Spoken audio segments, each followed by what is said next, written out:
Hey guys, Jake Robinson. Welcome to Amazon Hangout Live and our special guest Greg Mercer. Sorry for the delay there. I actually logged into the wrong webinar. So we were sitting We've been having the webinar without you guys. yeah, we had like 10 minutes to talk there, or 5 or 6 minutes there. You gave us your opening story. And so if you guys are in the room, please chime in on the chat and say hello, and then tell us where you're from. And okay, and then we'll get started here in just a second. Let me just double check our stuff here. That means all of my questions that I had queued up from our survey are no longer there because I was in the wrong session. So let me go over here and pull up my analytics and get the surveys. All right, and then I've just violated my own worst policy, which is I didn't turn my cell phone off. Okay. All right. I got some surveys here. All right. Got my survey questions over here. I'll put them in as we can get to them. All right. We've got Mayor. We got OT. And it says hi, but not Hawaii. Okay, where are you guys from? Telex is here. That's a cool name. There you are in the chat room yourself. Houston, Dallas, Texas. Oh, Mira's from China. Cool. And yeah, man, Don, are you from down in Jamaica? Yeah, that's it. Dan from South Australia. So Dan, you're not that far. You're probably really far. How far are you from South Australia right now? Greg? Me? Yeah. I'm in Sydney. I don't know. I guess it depends where it's at in South Australia. Yeah, Greg is calling from Sydney, Australia. He's a perpetual traveler. Somebody that never has a home. Is that your new lifestyle now? That is my new lifestyle now. Farron's from Las Vegas, and Robert from Beverly Hills, Susan from Pittsburgh, Hey Gil from we have an Texas. Alabama fan. Someone's causing trouble. There's Daryl, another Australian there, and Adelaide. Is that how you say it? Betsy in South Carolina. All right, so people are piling in. We got a little bit of a late start, guys, but we didn't crash and burn. I had images of, oh wow, we're probably gonna have to restart the whole thing. So all right, let me get my screens in order here because I had to reopen everything. Let's see. Oh heck, I missed my drill.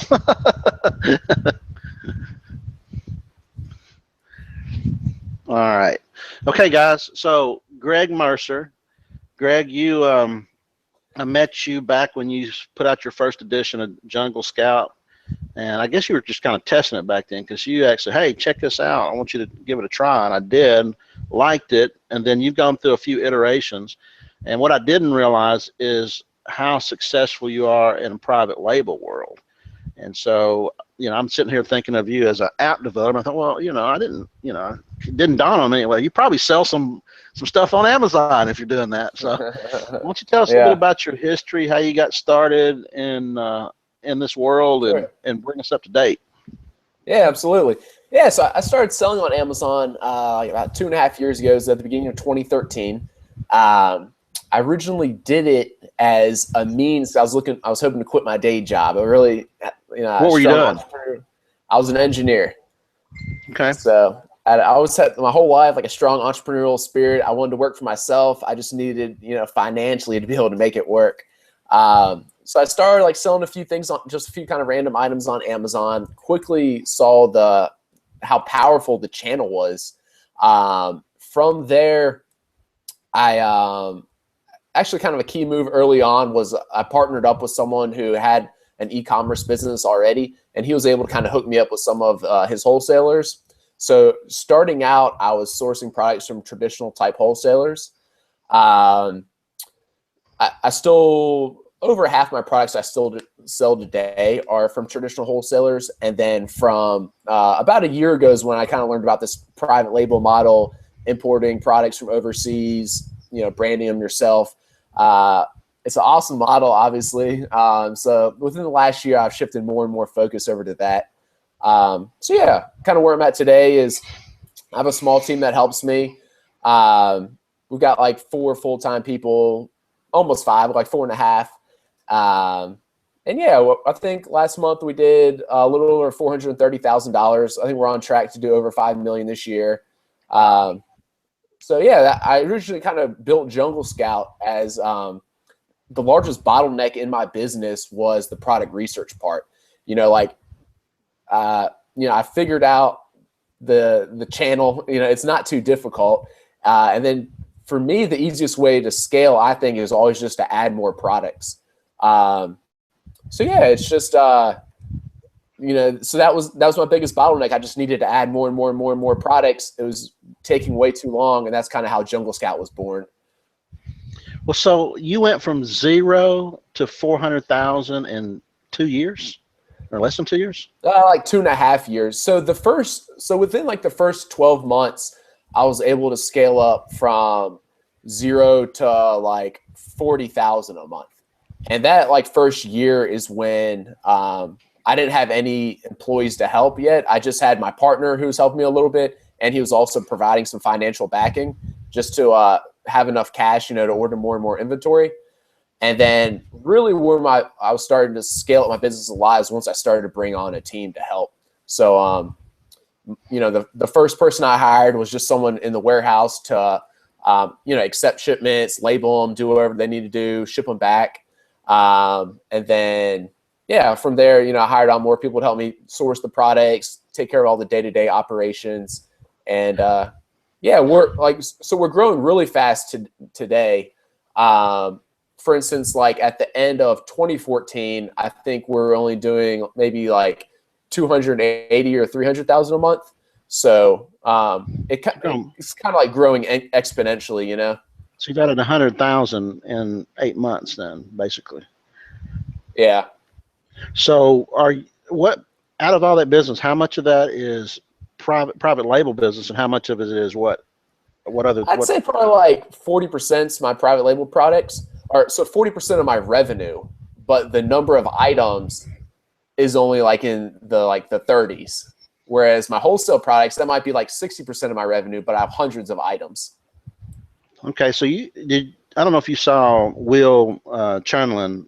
He was I interviewed him last week. He had a similar business. He started out with wholesale, and him and his brother were killing it. I mean, they were doing a lot of wholesale business, and then he finally just got totally out of it, quit, said, "Hey brother, I'm leaving," started over, and he's only 3 months into it, but he started with 0, and he's up to about 10,000 a month in private label business. But he said he just don't want to mess with wholesale. How do you feel about commingling those two types of businesses?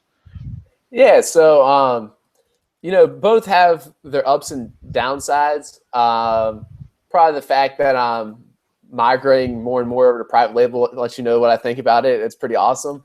As far as the wholesale stuff, though, it's like I guess I don't look to add that many wholesale products anymore, but all the ones that I already have in there that I already have existing relationships with suppliers that I'm already ordering, if I'm making money on them, I'm certainly going to continue to order them. You know what I mean? So are these are any of these like brand name products that you're just getting a better pricing than somebody? I mean, like, hey, I'm selling Black and Decker, and everybody else is selling Black and Decker, but I cut a better deal with Black and Decker, so therefore is that how, or is it generic? Yeah, that's exactly it. No, it's all like brand name stuff.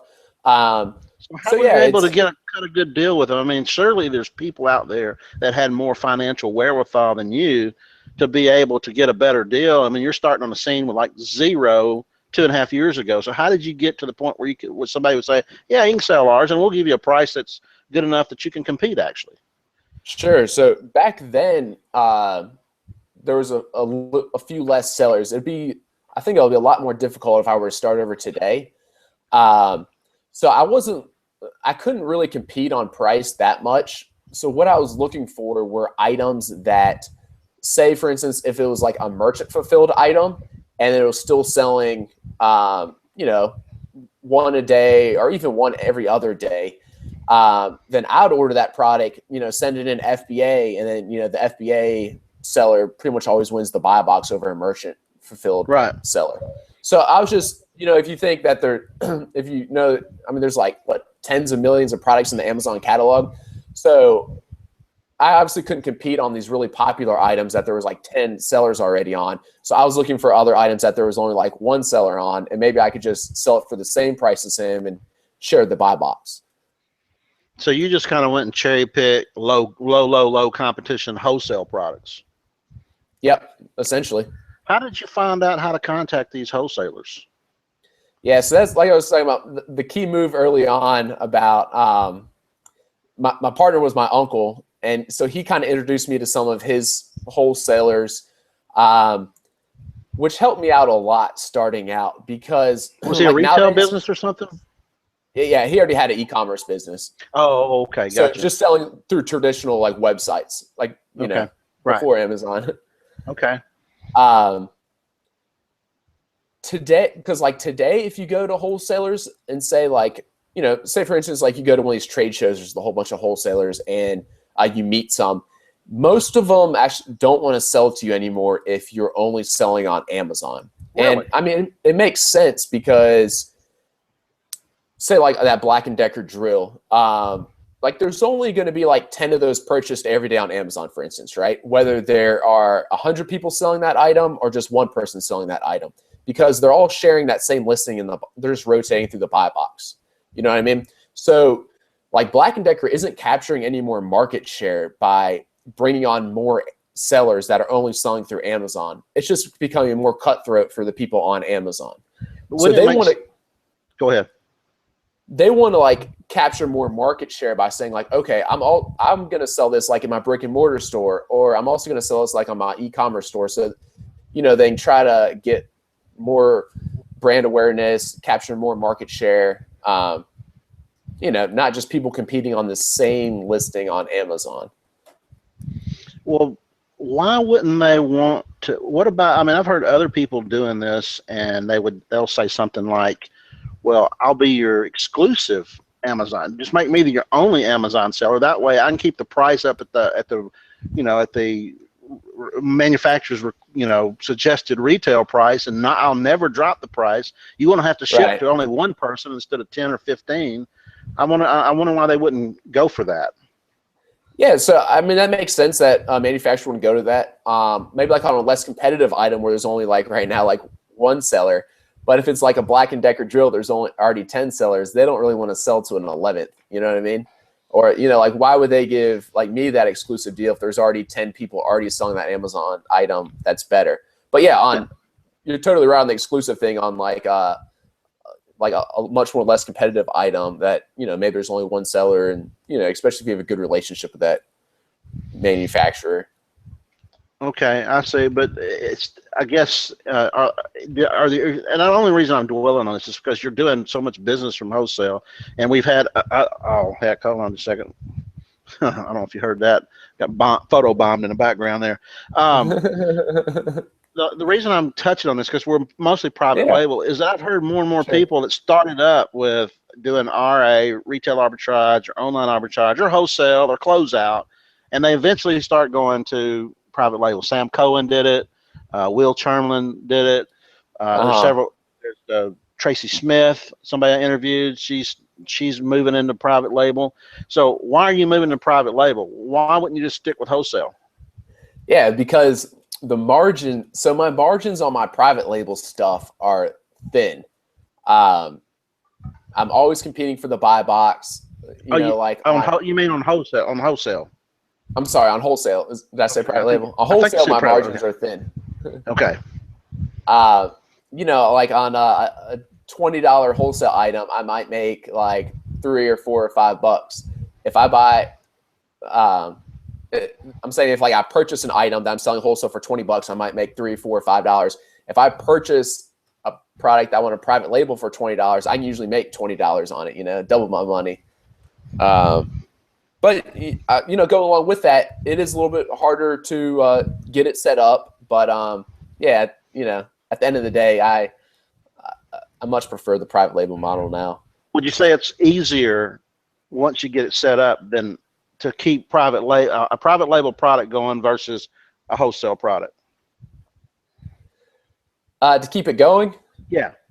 You mean just as far as like restocking, or? Yeah, I mean, you're not having to deal with price. Like, do you use any kind of pricing software that alerts you when somebody drops the buy box? You got to, all that kind of stuff. Yeah, so we use a repricer. So yeah, like you got to take care of that. But I mean, you kind of set your rules and it automatically reprices stuff. But another step you got to mess with, though, right? Yeah. Okay. And then what about things like just dealing with even though you do have other people selling on your listing, the fact is you do have other people selling on your listing. So it's not like you can set it and forget it.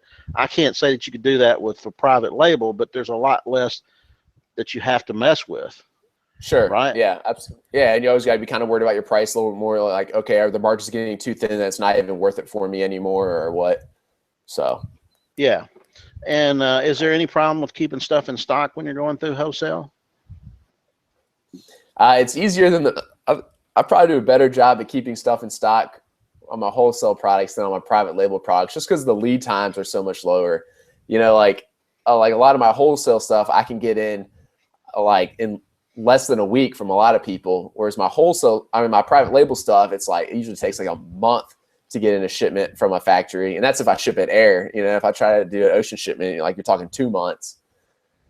So can you give us you have to be a little more disciplined with your forecasting and restocking with the wholesale stuff, just because you have to plan a lot further out.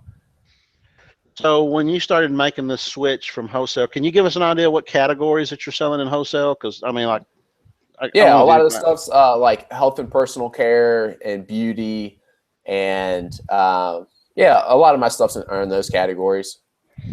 Okay, and then what about in private label? Did you stick with the same kind of categories, or did you go totally off the reservation? No, so I have like 5 PL brands now, and I do have some like health and personal care stuff, but I also have a patio, lawn and garden. I have some kitchen stuff, so I have different brands for those. So yeah, my private label strategy was like just look for any product that I think is going to sell well with good margins. I didn't care what category it was in. So how do you have 5 different brands? You don't have 5 different names or 5 different, do you? Or do you have like one seller name and then each product itself is branded? Yeah, so this is like a question I get quite a bit actually. So I just have one seller name. For instance, like it'd be like discount international sales, like something that like means nothing, Right. And then but inside my seller account, I sell literally hundreds of brands because I sell all my wholesale brands and all my private label brands. So, but then each of my private label brands will be just for that particular niche. So for instance, like for my patio, lawn and garden, it might be called like Green Thumb. And those are all my patio, lawn and garden items. And then, like my kitchen products could be called like Chef's Accessories. And those are like all my kitchen items. You know what I mean? But okay. Yeah, like I think a lot of people get that kind of confused. Like they feel like they need new seller accounts for like their different brands. And I don't see any. I'd recommend just doing what I'm doing. It keeps it a lot easier. You don't have to like ask for permission. And I don't think there's any reason. Well, did you ever consider doing that, getting a second account just to kind of keep it separated?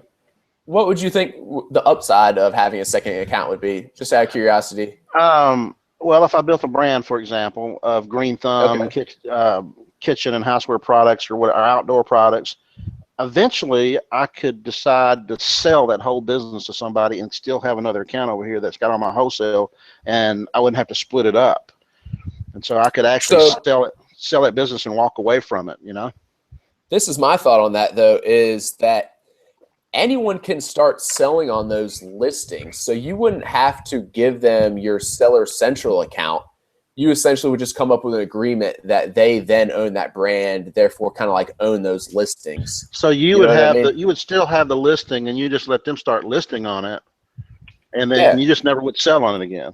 But don't they have to depend on you to stay in business or not get shut down? That would create an issue for that listing, or if that listing is there, they can always use it whether you're selling or not, or whether your account is open or not? Do you know what the answer is to that? Now, like if you were to close down your account, I think and I could be wrong on this, but I'm pretty sure the listings still stay up on Amazon. That's kind of independent of who created them. Because they own the listing. Amazon owns the Amazon. listing.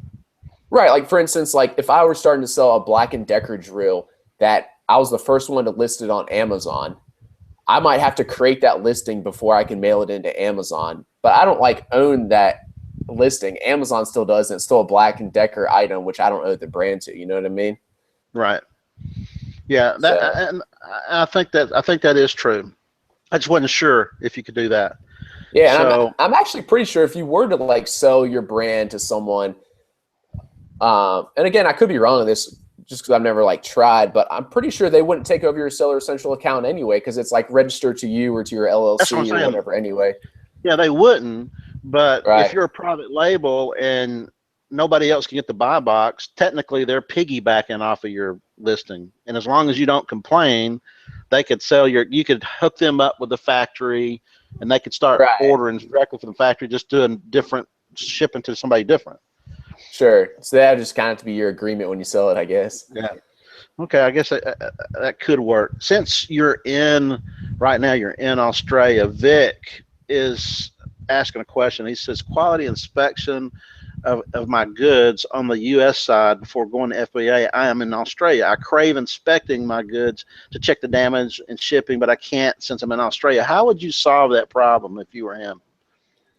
So me personally, I still have like 2 people that work in Maryland, and they still receive all the goods, and I ship them into Amazon. If I did not have them, I would just use one of the like FBA inspection services. So prep service. Yeah. And have you ever used them? No, I haven't. So I can't really give a recommendation of a good one, but I know people use them with good success. I just kind of have to ask around the Facebook groups or whatever. I mean, maybe he's doing that now. Maybe he says he craves, touching his product or something. Yeah, he wants that intimate relationship with his. And so, when you decided to go a private label, how did you pick a product? Good question. So, what were my criteria? Yeah, your criteria and where did you start? Some people, they're walking, they see an infomercial, they're walking through Walmart and see something. Some people go on Amazon, start looking at the top 100 and then drill down. Some people, Sure. So where do you get this idea of, hey, I'm going to land on this product? Yeah, it's a good question. So my two favorite spots to get product ideas are the Amazon bestsellers pages, like you said.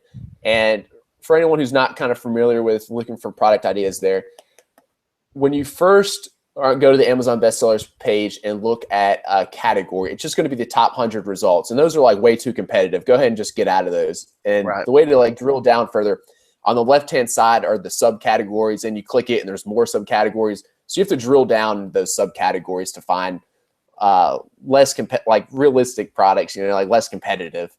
So I still look there. And then my second favorite spot is I call it like spying on other sellers. So I'll go ahead and click into a seller who I know is either like a successful private label seller or competes against me a lot on some like my similar listings. I'll check out what's selling well for them to get ideas. And I might not even necessarily like copy their exact idea. Like I was kind of demonstrating this like a few weeks ago to someone, and like one of the things that they were selling well was like a Mexican yoga blanket. So like then I searched for that. It's like I've never think of that myself. Sorry, that's funny as hell right there. I'm not a creative person. But like then when I searched Mexican yoga blanket on Amazon, a term that I would never think to ever search for, I like got some other good ideas. And I don't sell like any yoga products. It's just kind of like a demo I was doing. But that just kind of shows you like how I go like just thinking about new ideas and then searching and seeing what comes up there, and that kind of thing. As far as like criteria, it's kind of like, I'm sure you've gone over this probably 100 times, like prefer something small and lightweight. I try to look for something kind of like low liability, as in I'd rather not have something that like cut and burn people. Just kind of try to keep my liability to a minimum. Yeah, and then of course, your margins have to be there. It has to be something that there's enough demand yet not too much competition. So, well, do you sell anything that's oversized or overweight? yeah, I do. I wouldn't recommend it starting out if that's your first product because, or at least if you do, make sure you really look at what the FBA fees truly are because they're going to be more expensive. And then when I was first starting out, I'd only ship stuff via air because it's so much easier. Like shipping stuff, ocean freight's a huge headache, but I do it now just because, you can save a lot of money, especially with some of this bigger, oversized stuff. It's just, and it's really a matter. Do you use a freight forwarder, a specific company, or do Yeah, you let the company suggest that, the factory suggest it? So what I normally do is I'll have the factory, they'll take care of customs like in China, they'll ship it, and then I'll take over from when it arrives in port. And then I always just hire UPS to do it. Oh, really? Okay. Yeah, so they're like my customs broker, they're my freight forwarder. So, they get it through customs. So I didn't even realize they did that. I just learned something. Yeah. I don't know why they wouldn't do it. DHL does that. So did you negotiate a better rate with UPS by doing that, by setting up a corporate account or business account?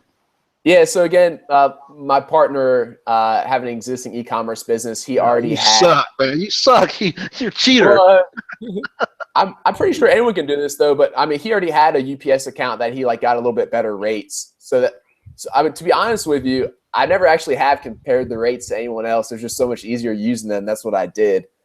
So they may not even be the cheapest, but I don't know why anyone couldn't use UPS's freight forwarding and customs broker, but that's just the one I chose. So if I go to a factory and say, hey, I want this product shipped, do I ask them, hey, what's the shipping from your port to my port, or is it? That's exactly right. Because FOB is not shipping. That's just they get it to the port and then they're done. Is that right? Right. Yeah. So freight on board. I forget all the trade terms. There's 20 different ones. Yeah. But essentially, and there's a lot of small differences depending on who has the liability and what stage. But essentially, you want the one. I'm gonna mess it up. I'm not even gonna say it. You can just look up you want the one that the factory ships it on their end, gets it through customs. They're liable for the product all the way up until it lands in port, whatever port's closest to your house. And then from there, UPS, which is my customs broker and freight forwarder, takes over and gets it to my place. Your place. Have you ever shipped directly to FBA, or you just can't stomach the idea that they might drop their quality on this particular shipment? I never have. I probably should. There's 1,001 different things I need to do with my business to try to optimize it, save a little more money here and there, but I still haven't done that. You got enough money to burn a wet mule, so it don't really matter. Nah. So when compared to what kind of money you were making when you were an engineer compared to now, is it like hitting the lottery for you? No, it obviously pays a little better now. Oh, come on, quit blushing, man. It's got to be a lot better. If you're doing $400,000 in a month, what do you say your margin would be? Because everybody asks that, you know that, right? Nobody really cares about your revenue. They want to know, what is your margin? Right. So, my margin on my wholesale stuff. So I feel like the margin calculations always get skewed or messed up in these conversations with talk about Amazon because, Amazon. If I was a brick and mortar store, if my margin was 50%, it'd be, I bought the product for $10, I sold it for $20, right? So that's easy margin calculation. On Amazon, they take a cut too, so I feel like then all of a sudden these calculations get messed up. But so if I buy a product for $10, I sell it for $10, and Amazon takes $10, so my margin's then 33%, right? So wait, that math didn't make sense. If you bought it for 10 and you sold it for 30. So 30. Okay. And Amazon takes 10. Right. Okay. Yeah. So that's about 33%. So my margin's 33%. So on my private label products, my margins are actually pretty close to that, between like 30, 35% for all those products.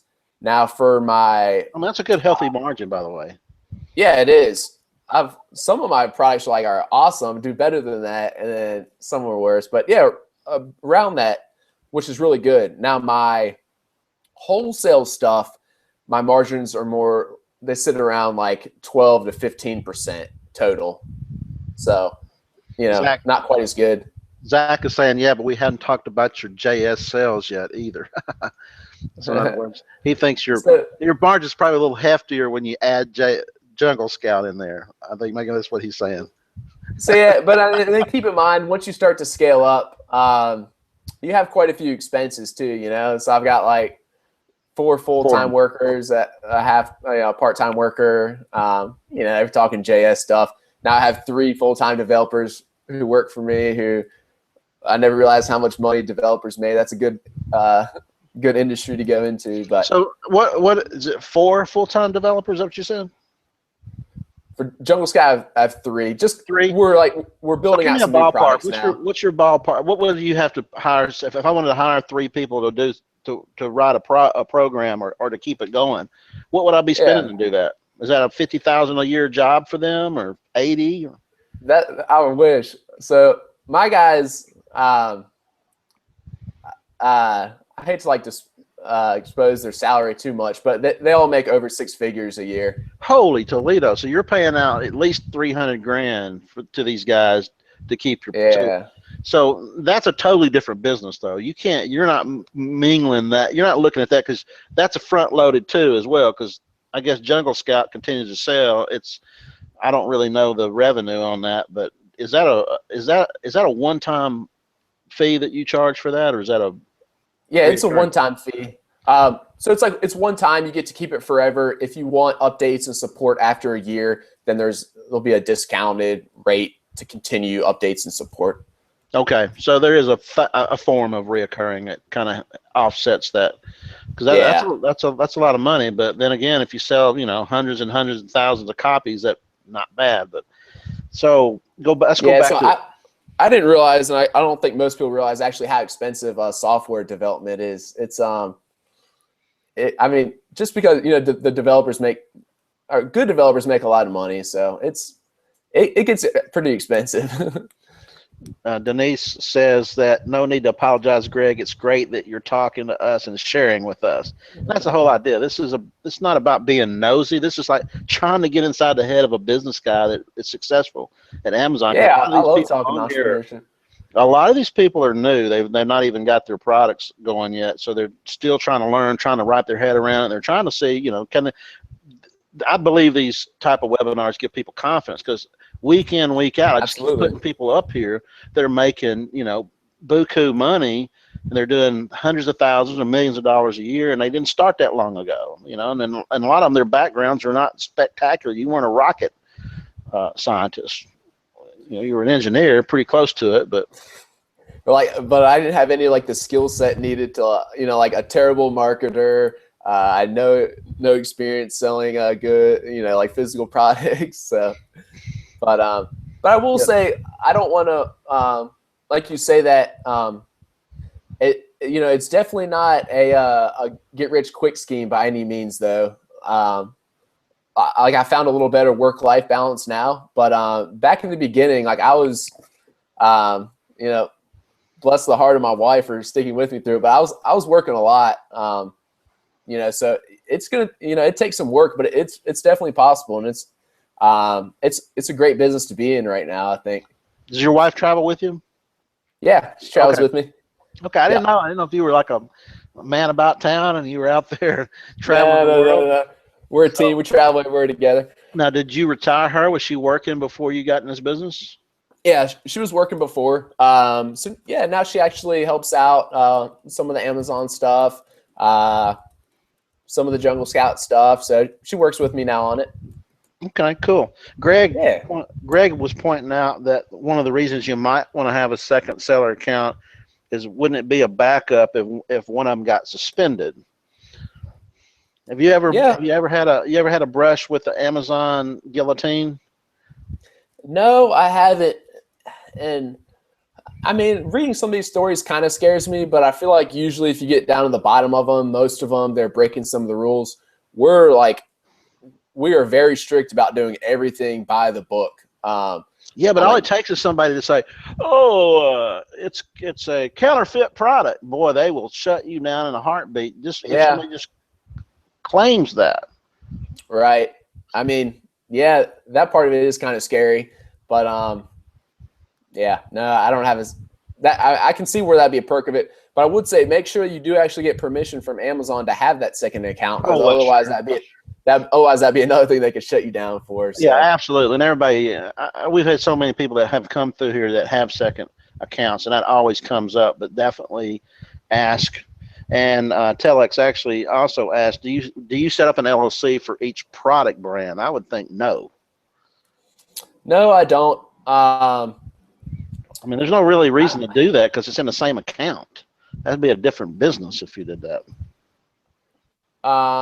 Maybe the thinking behind that would be, like if, say for instance, like I had kitchen knives, someone cut themselves because they said the grip wasn't good enough, so they sued that particular brand.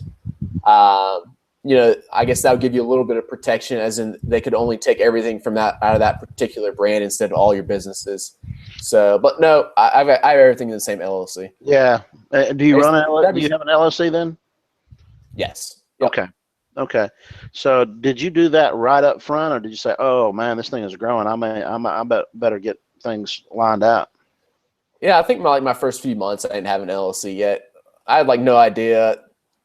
Kind of like back then, there weren't really like more like success stories and stuff you were hearing about. I was kind of just like piddling around it, like had no idea if I could even sell anything through Amazon. So no, I didn't start with an LLC, but after like a few months, I was kind of trying to legitimatize it. So your very first thing you sold on Amazon, was it a wholesale product you bought a bunch of, or did you like go buy something from a store and do a retail arbitrage just to see? yeah, the retail arbitrage thing. You did?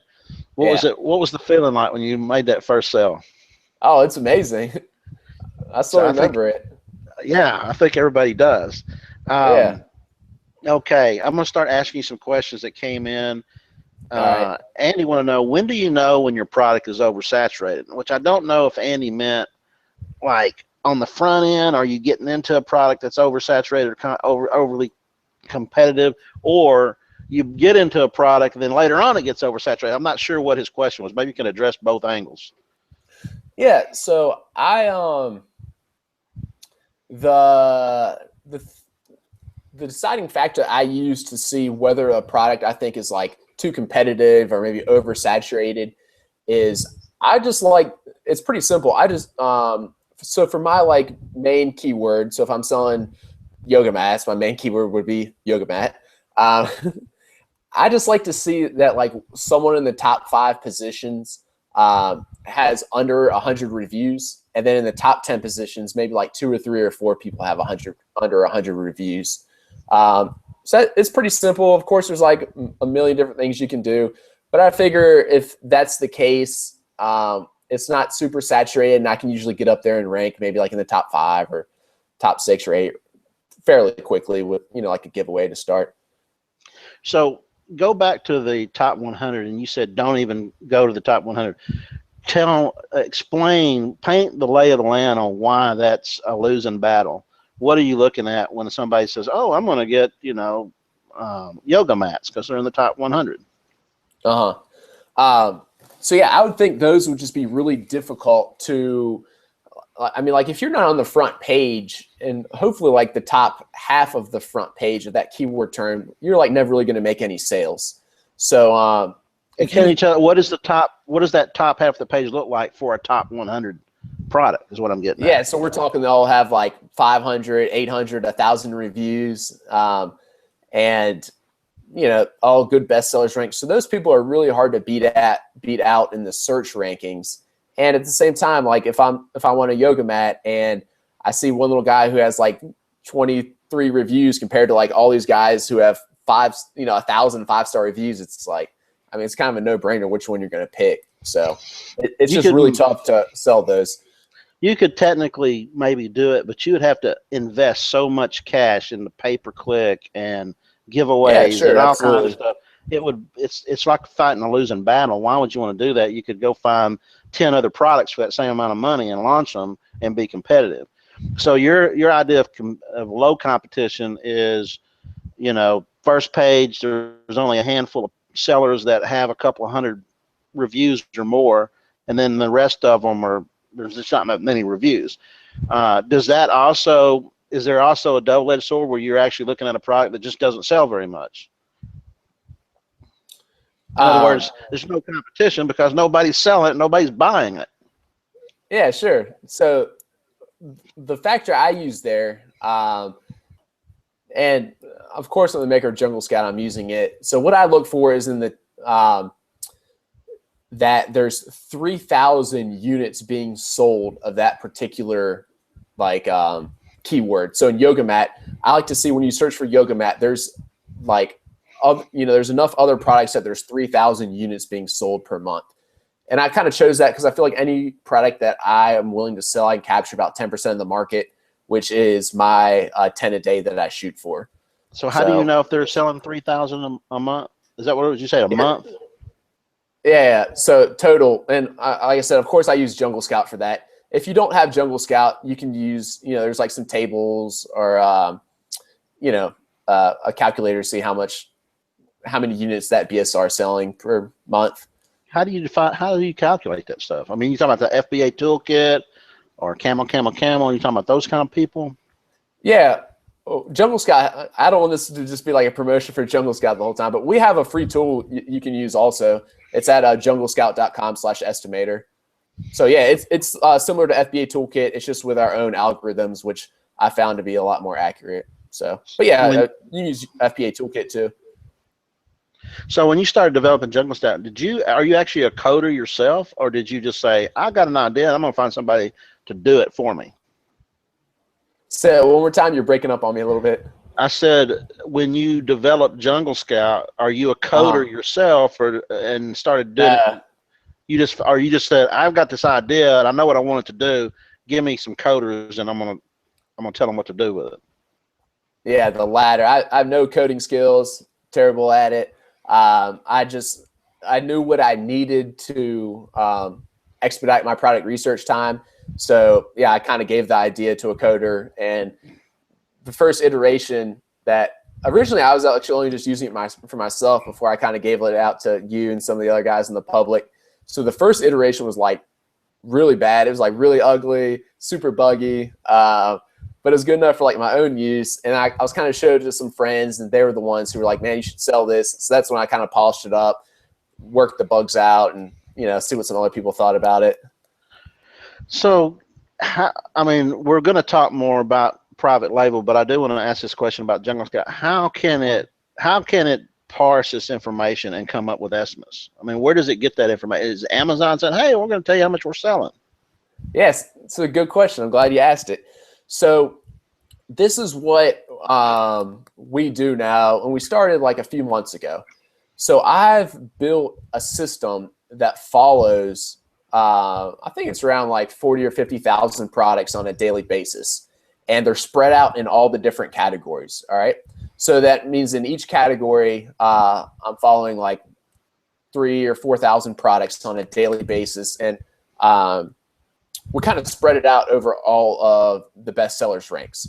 So then I'll collect data every day on how many units they sold that day and what their best sellers rank is. And Amazon provides that though? I thought all Amazon provided was like BSR. Yeah. So you have to get a little bit creative on how you get this data, but we're able to make it happen. Are you doing the 999 trick in effect? Yeah.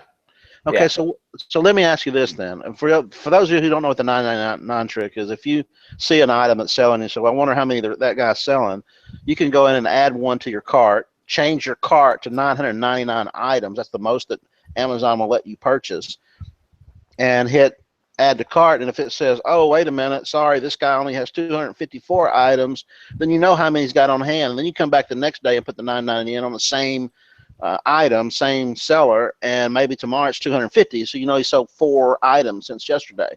But how do you deal? And that's well and good. But how do you deal with the number one sellers? A lot of times they have over 1,000. That's the whole thing. They're selling so many. They got to have a lot of items in stock. So don't that kind of skew the numbers, or does it actually work in your favor because the numbers are padded at a lower inventory? So keep in mind, we don't need to follow like obviously every item in the Amazon store. If we can follow just like enough number to get a good representation. So like I said, like a few thousand in each category on a daily basis, then so it's the system specifically looks for items that have less than 999 in stock so that it's able to do that. So, we might check. So like on the BSRs under 1,000, we might check all 1,000 and there's only like 400 that day or whatever that have under 999. But then, we can follow those. So how do you parse that data out when somebody like, okay, they reordered and so an extra 300 showed up in inventory, or Amazon took some of their inventory out of stock and moved it to another distribution center? How do you account for the vagaries that happen that way? Yeah, so we just have quite a bit of like a script written to clean the data that looks for those types of things. So essentially we collect enough. So we collect like over 1 million data points each month. Wow. Like I think last month it was like 1.3 million, and then from there we can clean the data so we only have really strong data points that we're confident in. And then from that, I have like a data scientist who works for me. She's a super smart lady. She'll take all that data and then she'll create the models for estimated sales. So so they've gotten really accurate since we built this whole system, since I hired the data scientist. So then like at the end of each month, it takes her a few days to clean the data, model all of it. So for instance, like the beginning of August, like the first week in August, we released new algorithms have been adjusted for the data that was collected in July. What is all of that data collection taught you from a seller standpoint? What have you learned that you've gleaned? You're like, wow, I would have never known that if I hadn't have done this. Yeah, so it's really cool. So I come like from an engineering background, like a little bit of a data nerd. So it's super cool to have all this data now, and we can look at like variations from like month to month, how different categories are changing. And it'll be really cool after like next year, for instance, when we have like an entire year's worth, we can say like, this is how much Amazon's grown compared to this time of last year and that kind of stuff. But as far as what I've learned from it, the main thing is just, how much different bestsellers ranks are selling. I don't think I've learned that like I prefer certain categories now after doing that or anything. Well, I was wondering if you've seen after you've got really accurate with this, if you've gone back and looked at your own products, say, yeah, this was wasn't selling near as. I mean, when you do this and compare it to your own products, is it fairly accurate compared to or is it an average? Yeah. So keep in mind when, like, for instance, when you run Jungle Scout, that a good way to look at it is to say, if this product continues to sell how it was selling today, this is how many units it will sell over a 30-day period, because we use the BSR at the current time to calculate that. So that being said, it's really accurate. Like if I go back and look at one of my own products that sold like 20 that day, if I run Jungle Scout on it, Jungle Scout usually will say anything between like 550 to 650, and then it really sold 20 that day, which would be about 600 that month. So, it's plenty accurate now to be able to like make good forecasts, to get a good idea of how much everything's selling. Go ahead. I don't want to overstate the accuracy in it. Like I've known like a few people have been upset, and this is probably my fault for not trying to like explain this better, but like it's not accurate enough to tell you the difference between like 600 products a month and 615 products a month. Right. But right. It gives you, it's in the margin of error. Within you're doing a polling question, plus or minus 5%. What do you think the margin of error is? It's Come tough to on, data say. nerd. You're supposed to come on, Mr. Engineer. I put you on the It's so spot. tough to say because there's so many variations in it. Yeah, I don't really have a good answer for you there. I just know that it's Okay. All right. good. I mean, it's close. Denise is asking, do you have a number that is too many a month, indicating that there are too many sellers? Mm. And I So think she means too many. Are you talking about, Denise, too many sellers per month? In other words, if an item is selling, 30,000 or 100,000, and that's a lot more than the average sales, does that mean it's so many that you think there's maybe too many sellers in there? I guess she's talking about how competitive something is. Can you use Jungle yeah, Scout like that to say, wow, there's 15 sellers, they're all doing 30,000? You're going to be hard pressed to break into that action, right? yeah, sure, yeah. So I mean, that's what I'd use it for. So, do you have a number that's too many a month, indicating there are too many sellers? I guess I'm never, and I'm assuming we're talking about private label products, and that number of sellers is the we'll call it the number of listings instead of number of sellers. I think that's what she's talking about. And I'm Yeah. never Well, I don't know. seeing lots of new sellers on the product. Okay. And again, I think she means there's a whole bunch of new, say for instance, like a whole bunch of private labels all added a spatula this week. I assume that's what she means. I mean, I'm never too worried about it as long as I still think that I can get up in those top ranks and sell them. Suddenly, it's getting too crowded. All right. Simple number would be great. Deanne is asking, do you have a CPA or do you do your own accounting? I have a CPA. Okay. And they take care of all your taxes, or are they able to, with all the Lexus bull crap? Yeah, so since I'm like a permanent traveler now, it makes their taxes a little more complicated because there's some tax benefits of staying out of the country long enough. But I'm talking about sales. I'm really talking about sales tax, though. That's the main, not income tax. Sales tax on the products you're selling to people in a state that's you have considered a nexus. I got you. Yeah, they handle all that stuff. Yeah, I'm not very good with that with that type of thing. Just tell me what to pay. I'm not gonna lie. Yeah. Telex is asking, do you develop any other tools that you haven't shared yet? Your top secret tools. Oh yeah. Yeah, we have a few other things that we use in house. Like what? What do they do? So one is, and I'm going to release this to the public too, but one essentially just recategorizes the Amazon catalog in a way that's easier for sellers to search. So for instance, I can search the whole Amazon catalog for items that sell between this and this a month that have less than this many reviews. Oh, from that, nice. From that, I can get a list of 100 potential ideas, Nice. So, did you ever use the AmaSuite product? No, I'm familiar with it. I watched a few videos on it and stuff, but I haven't actually downloaded it and used it myself. I know I've talked to him a few times. He's a cool dude, but yeah, I'm not super familiar with it.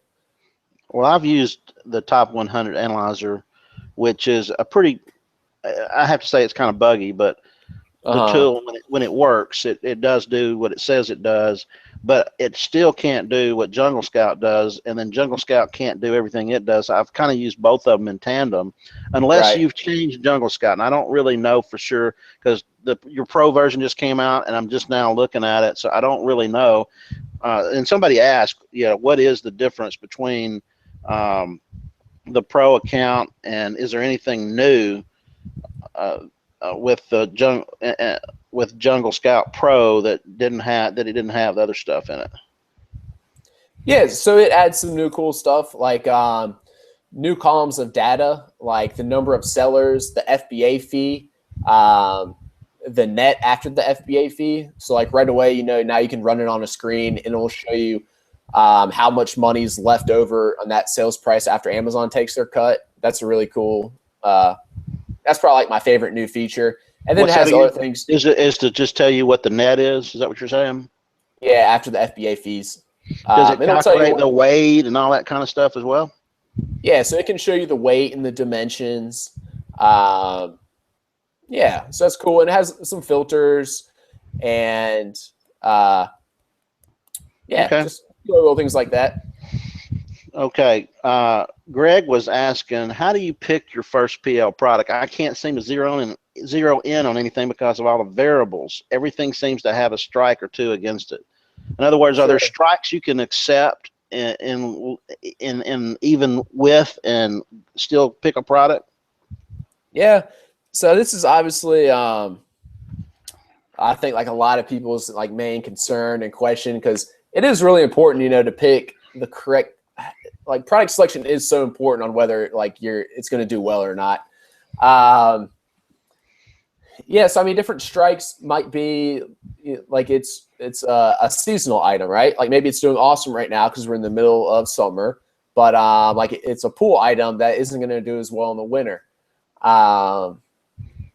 And I have some seasonal items personally, and I think as long as you go into it with that in mind, I mean, you can use like Camel, or Google Trends or something similar to try to get an idea of what the sales are going to do differently different times of year. That's a strike I'm willing to take if it's just like an awesome product, you know, like it's just going to kill it like in the summertime. Or And like you just have to go. Yeah, yeah, and you just kind of have to know going into it. It's like, okay, this isn't going to be a rock star in the winter, but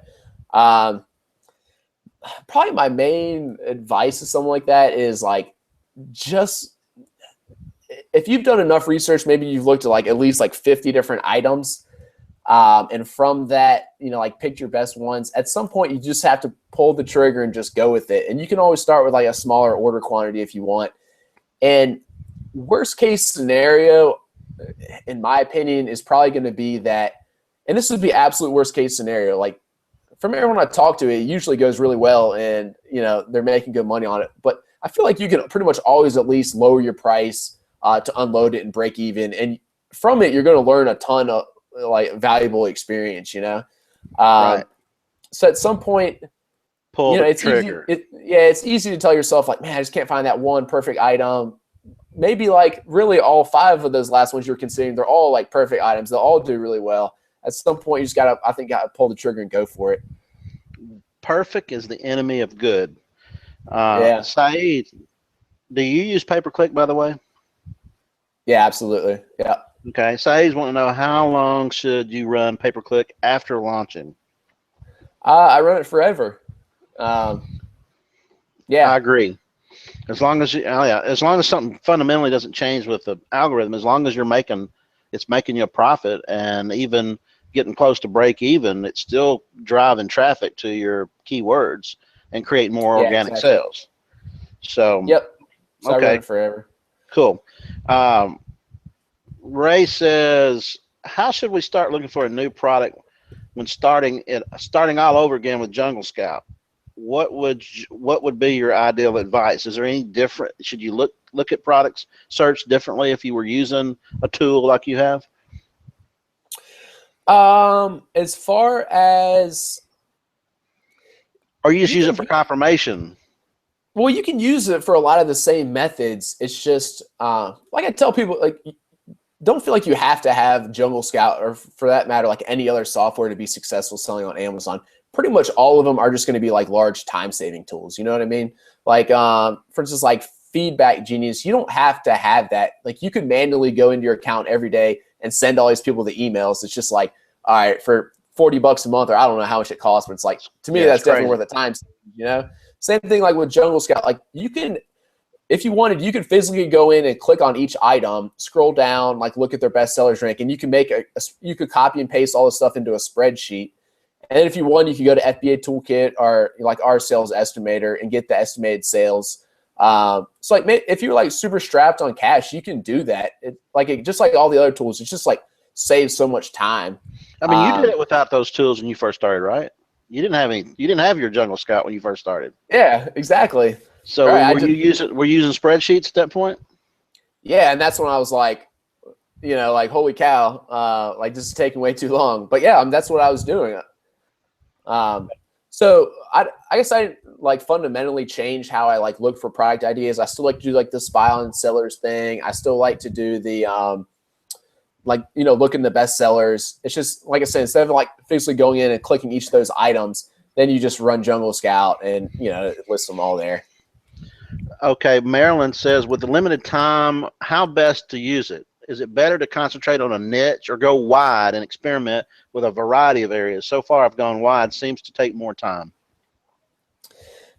Yeah, I don't have like I get this question fairly often about like what like niche or like category do you recommend, and I really don't have a favorite. Well, I don't think she's asking for you to name a favorite. What she's saying is, hey, I've only got so much time. Should I concentrate my time on a niche and just stay within a narrow body and get, really good at that information on that? Or should I go with, like you did, pick a product in kitchen, pick a product in health and beauty, just look at anywhere I can? And I think what she's saying is when she's gone wide that way, she's looked across the board and it seems to take more time. Obviously, it probably will. Is that a mistake? I don't necessarily think so, because you're probably still like looking through the same amount of product ideas is what I would imagine. You know what I mean? Like if you have a list of 100 different product ideas, whether they're all in one category or all different categories, I feel like it takes about the same amount of time to go through them all. I usually go wide. I'm open to selling anything. Okay. I guess it could distract you, though, from the standpoint of, I found a kitchen product. Oh, wait a minute. This other product in this other category looks bright and shiny. Yeah. You could run into that. On product selection, in addition, Mark's asking, how can you truly get a slice of high-selling products and compete on price if you are page 4 or 5 based on Amazon placing you there? There are sales volumes. The top guys get way better pricing, can afford to be super sharp, and still make coin.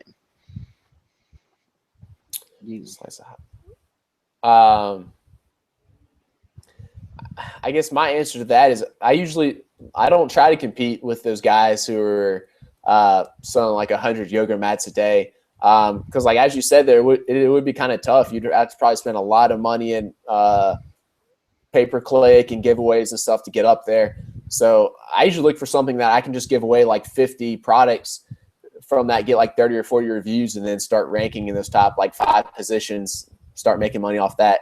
So yeah, I know like it's my understanding, like it's just like some people that sell, like I especially hear about this in the supplement niche, that like you said, they're just like selling like hundreds a day or whatever. I guess I don't really have any experience. Like my best product only sells like 20 or maybe 25 a day. Really? And that's like my very best product. Most of them are selling like around 10 or 15. Most of my private label products. Private label products. And what does your wholesale even do less than that sometimes? Yeah, like some of my wholesale products, like on average, they probably sell like 15 a month.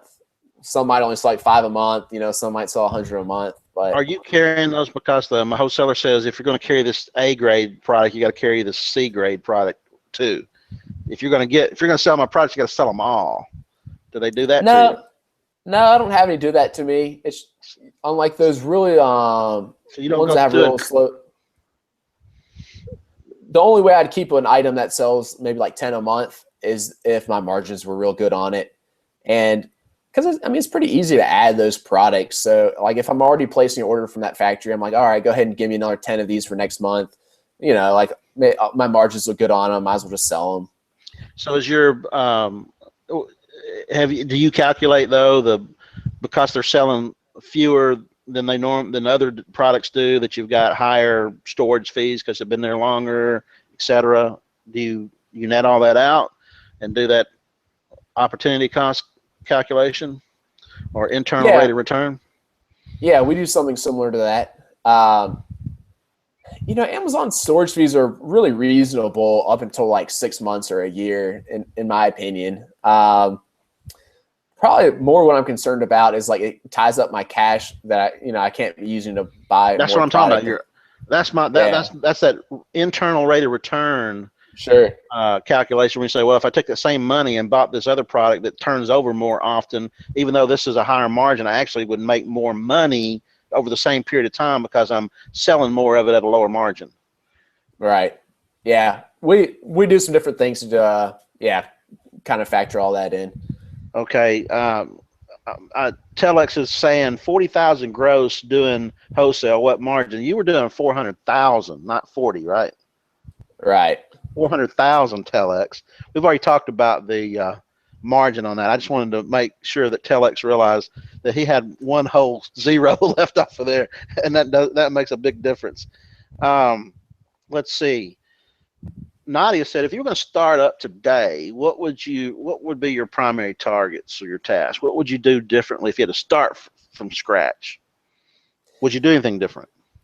If I was starting today, I would just do private label stuff. Bam. And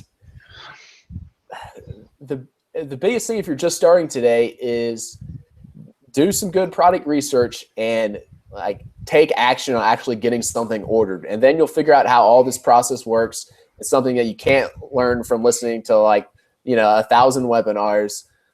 You just got to kind of figure it out for yourself just by getting that first product, and then from there, after you get your first product in, in my opinion, like I said, to grow, just rinse and repeat, get your second and your third one in. So that's my advice, just to get started. It's a good time right now. I know a lot of people seem to be worried about competition.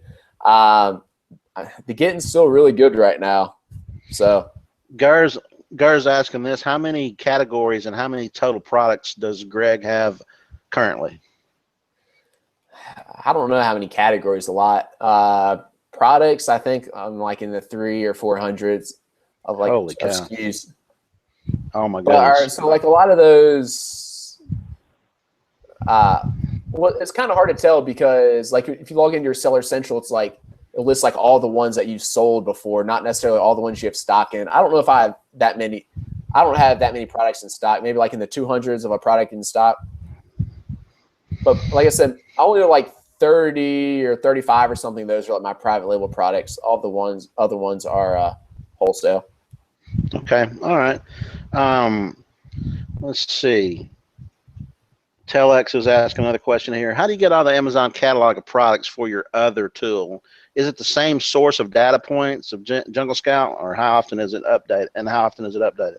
In other words, are you just pulling them? You're using the API that Amazon provides, which is they provide X number of data points or different types of data? Right. It's a totally different system. It doesn't work off Jungle Scout or anything. And we've just developed a system to be able to pull in the information from different APIs or wherever we need it from. So Amazon doesn't make it easy for you. So I guess that's why it kind of took a while to develop, and it's kind of taking a while before I want to give it out to the public. But sure. Yeah.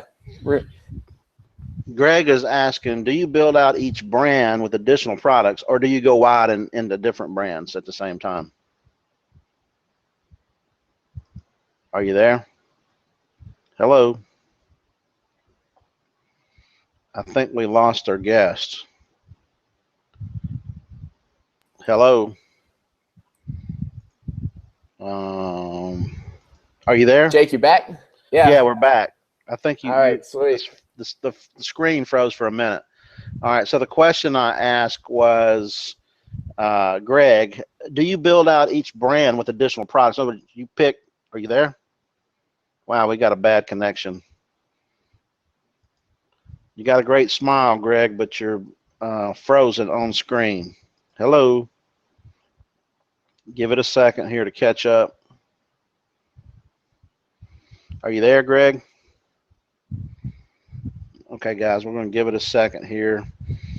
I don't know how I'm gonna guess that he doesn't go and build out each brand deep, because I think probably I would imagine, and we'll see what Greg says when he comes back, but I would imagine that he probably does it based on if he found another product that he can sell right away, go for it. All right. Yeah, he's gone. Okay, he actually is out of the room, guys. Just bear with me for a second here. Hopefully he'll log back in a second. We can get restarted. While he's doing that, hey guys, I'm going to do a quick poll. We talked a lot about Jungle Scout. We're not selling it, etc. But I did tell him because I had a feeling that our people might want to know more about it. If we did a live Jungle Scout demo where Greg would come back on a different webinar, not our weekly webinar. We do this. I discussed this with him beforehand. How about we do a different day and you can just do a live demo because I'd like to see it. I have the product, but to be honest with you, I'm not really 100% on how to use it yet. So I'd like to see it myself. So I'm putting a poll up here for you guys. If you guys who wants to attend a live demo of Jungle Scout with Greg? I do, or I would, but I can't be there. Can you record it? And then somebody can say, I'll pass. So check the poll and choose which one that you want. And Back, Jake. Okay, while you were doing that, I went ahead and I just put up a poll. I explained to people that we're not here to sell Jungle Scout, but I can't talk to you without talking to you about it because that's a big part of what you do. So I said, hey, I had talked to you about possibly doing a like a live demo where, because I was telling them I want to learn about it because I don't, I'm not a pro at it yet. I'd like to see somebody that is, so I want to see a live demo. So if we did this coming Tuesday at 8 p.m., we'll do a live demo. We'll come back on. Greg will take over, and I'll just sit around and listen like you guys, and you can share the screen, show us exactly how it's used. Right now, I'm seeing 77% of the people that say, yes, I want to do it. 15% say they might not, they would like to be there, but they probably can't be there, but could you record it? So yeah, we'll record it. So if you can't make it this Tuesday at 8 p.m. Central Time, that will be recorded and you can watch it playback. And then we've got about 6% said they're going to pass, which there's always going to be a certain amount because again, we're not here to we're not here to sell that thing. So cool. Yeah, so based on that, Jake, and what we could do is we could just you guys could kind of like watch over my shoulder if you wanted. We could like try to find a product to a private label, see at least like how I do it, and I think that'd be really beneficial. And I could also kind of show you, even if you didn't want Jungle Scout, how you could kind of the steps you take anyway. So yeah, sure. I think it'd be great because I want to learn how to use it. I've messed around with it, but I certainly don't. I'm not an expert at it. Greg was asking this before you left here. Do you build out each brand that you like? If you start a brand like Green Thumb, do you build it deep with additional products, or do you go wide with a bunch of different brands at the same time? Yeah. So, personally, I don't get too caught up with like making sure to build it deep. Some people say that like they've seen it like increase their sales a lot by like adding a bunch of products inside that brand. And personally, I actually haven't found it to make that much of a difference. How do you know this? Are you using your tool to figure that out? Well, just by watching it, like after I add, say, like a second product in that brand, it doesn't seem like I usually don't seem to get it on like the frequently bought together, and I don't seem to see like my sales for my first item jump up. Maybe like a little bit, but it's really hard to tell sometimes. Also, I've had that same kind of opinion because I'm like, okay, when I go buy something, I'm not looking around saying, oh, I wonder if this guy's got other related products I want to buy. I just don't do it. I'm looking for a particular item by the time I get to Amazon. I'm looking for this ink pen right here. I'm not looking for a notepad to go with it. And maybe they sell notepads or maybe they sell ink pen protector, pocket protector things. I'm not looking for that. So I don't see how it would really benefit anybody anyway. Maybe if you ever get to the point where they say frequently sold together, but I haven't. Have you ever bought anything from a frequently sold together? You look down and say, oh, okay, I'll buy that too.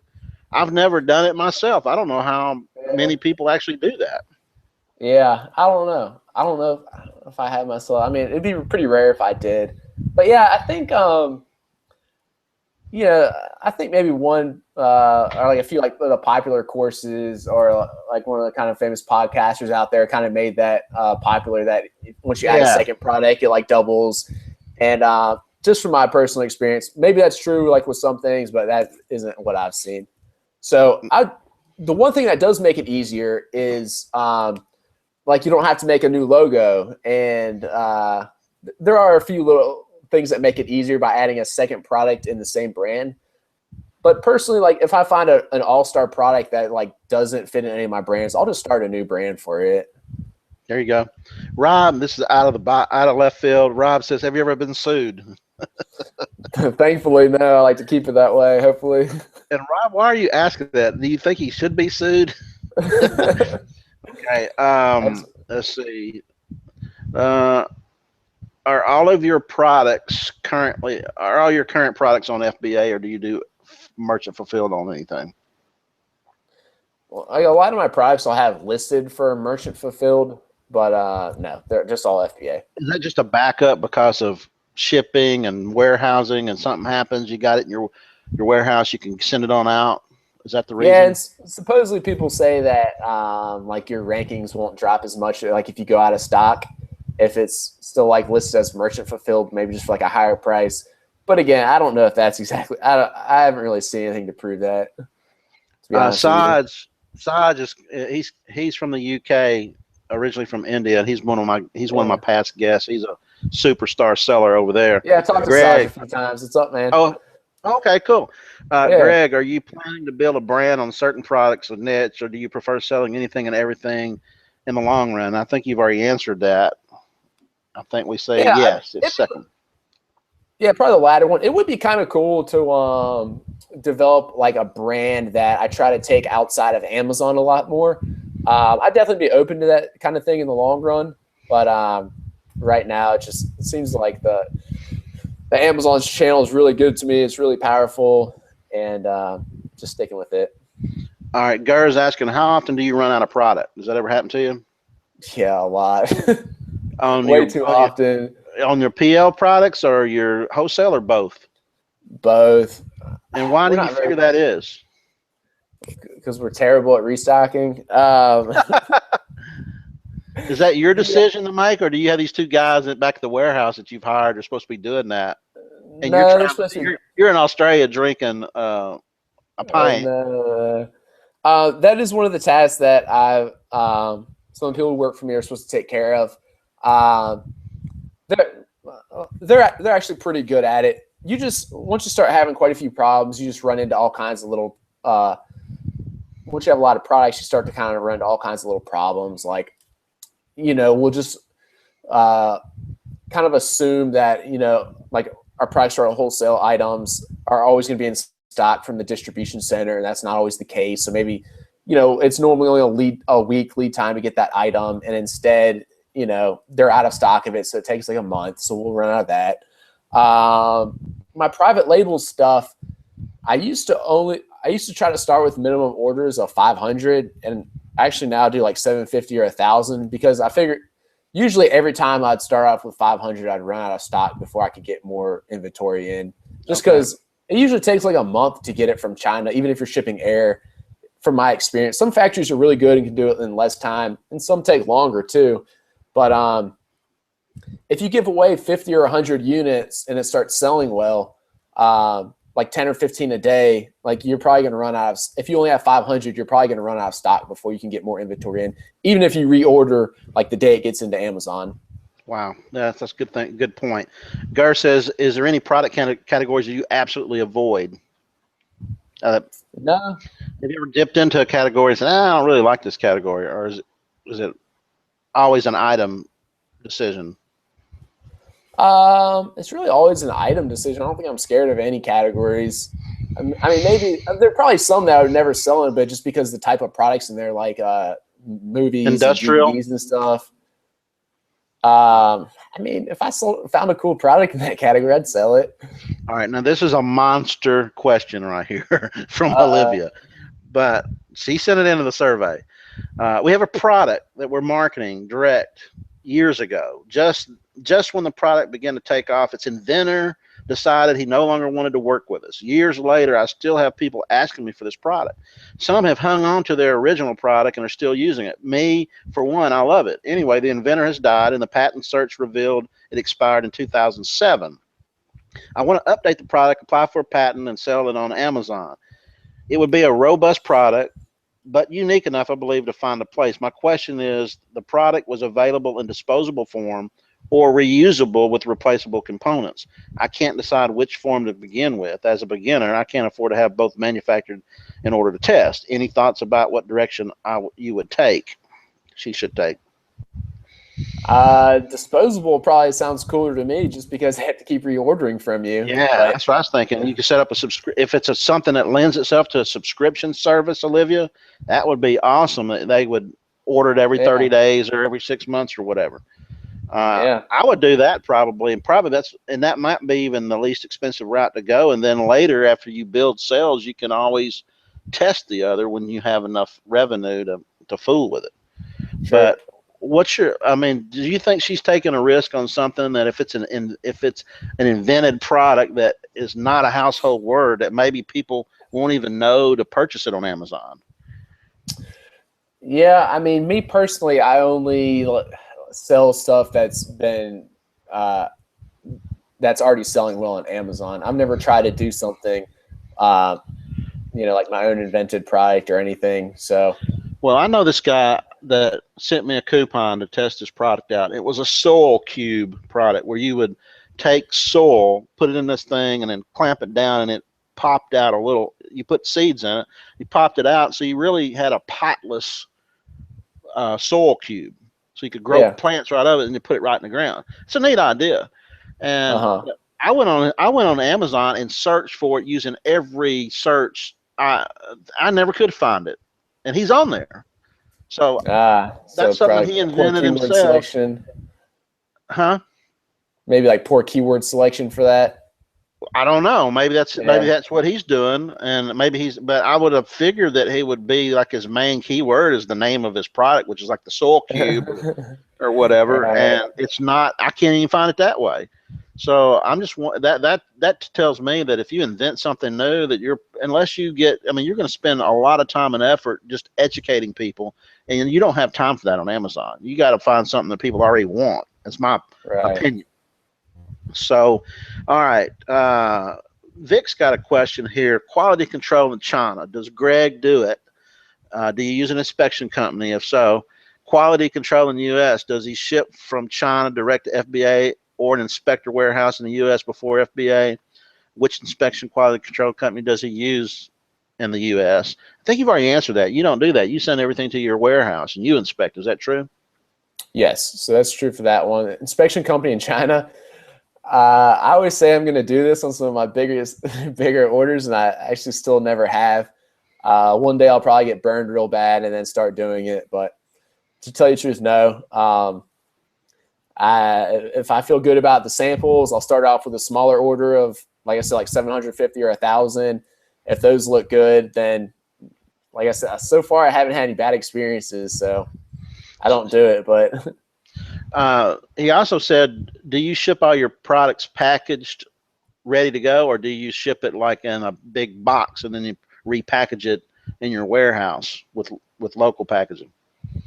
No, it seems to me it's always way cheaper just to get all the packaging and everything, whether it's an insert, all that stuff just done in China. My guys in Maryland, I'm sure they're making a lot more money than the factory workers in China, so I'd recommend doing it there.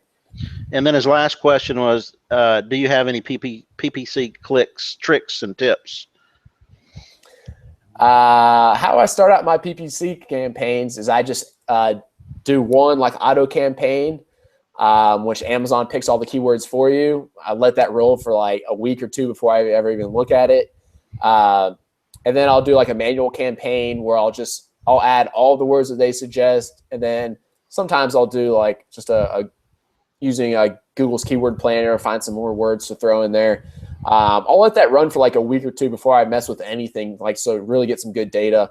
And then from that, I just drop all the low performing keywords, anything that's making me money, I hang on to. And Okay. I mean, I don't overcomplicate it, and it's just Sure. gotta let it run. Richard's asking, what's net profit target are you trying to achieve for each PL product per unit? I try to double my money. So if I buy a $10 product, I try to make $10 on it. Okay, that's good. Well, look, we've got about 71% said they would like. I'm going to end the poll, by the way, guys. 71% of you guys said you'd like to do a how-to live demo. And so what I'm going to do is I put together, let's see if I can find it here. I put together a way for you guys to go ahead and sign up. I went ahead and set up the webinar just in case. And it should show up. Okay. Okay, I think it displayed the offer. I'm not sure. Can you guys see the offer?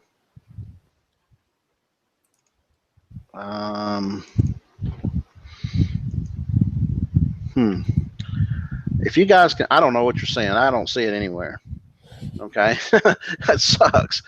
They were supposed to set up like a box you guys could click on. If you guys can see it, let me know. If you can't see it, let me know that too. I'll just put the link in the. Let me go over and grab the link for it. All right, so here's what I'm gonna do. I'm gonna put this as a sticky at the top. This is the link to go ahead and sign up for the Tuesday night live demo. So if you guys just click on that, we will put you in on the queue, and then you guys will get your invitation, and then we'll get back together, and then we'll talk all about Jungle Scout. All right, let's keep plowing through questions here. Gur's asking, while on the road, how do you source for a new product? Laptop? Yeah. Same way I did back at the office. I just use a laptop instead of my desktop now. Other than that, nothing's changed. All right. Are you always sourcing? Oh yeah, absolutely. That's how you grow. So like on a regular week of wherever you're doing, how many hours do you feel like you're actually on the computer sourcing or looking for new products? Not looking at your business but looking at new products. Sure. So part of this, I also have my team helping me with. I try to stay out of most of the day-to-day operations as much as I can now, but sourcing is actually the one thing that I'll still do because it's really like the most high value task in the business. If you source real good products, that's really good products almost just sell by default. You don't really have to do anything to make you money. So maybe I spend 5 hours a week on sourcing, but I've really streamlined it with the help of some of these tools and stuff. So okay, and are you got to the point now that you've done this so much that you can just look at a product and say, yeah, it's a winner? Yeah, kind of. I used to kind of do a lot more analysis, where now sometimes I'll just be like, yeah, this one will be good. Let's just order this. Pull the trigger. David wants to know, do you ever trademark any of your brands? No. Really too much trouble in it. Yeah, I think it's pretty expensive too. And have you ever had anybody rip you off or piggyback or try to do something weird or try to take over your brand or try to mimic what you're doing? I mean, that's really not an issue anyway, is it? I've had sellers pop up on my listings that I assume got my product during my promos, and then they're reselling it. But it's who really cares? It's one product. Screw it. Just let them sell it and go on with your life. Some people do. Some of the reviewers do that. They get it for dirt cheap or free, and then they turn around and put it in the listing. But it's okay. They're helping you make sales and whatever. It's helping your ranking, right? So it's I don't worry about it too much, especially if they actually did leave me a review. Right, exactly. Gary said, how much inventory do you have at any given time, do you think? A lot. $500,000, $1 million? I mean, have any idea? In dollars? Yeah. Yeah, we probably have $1 million of inventory. $1 million man. Cool. let's see. Does the sales pattern for your products follow the 80-20 rule? Are you familiar with the 80-20 rule? Sure, 20% of the efforts get 80% of the results. Yeah. I don't know if it quite follows that rule. I'd say 50% of my products get 80% of the results, at least my private label products. I wonder if it would be more true for your wholesale products. The wholesale price, that probably is true. Okay. I've got just a handful that do really well. All right, this is back to Jungle Scout. Somebody's asking, LW's asking this question. You may not want to answer it. Is your JS project profitable for you now, given the developer costs? How many users do you have on JS? Maybe broken even right now, but that's all right. I'm willing to kind of go in the whole considering we're launching a few new products, hoping long-term outlook on it. Cool. All right. Gordon wants to know, please tell us the top 5 benefits of private label. We are new at this. Thanks, Gordon. Sure. Yeah.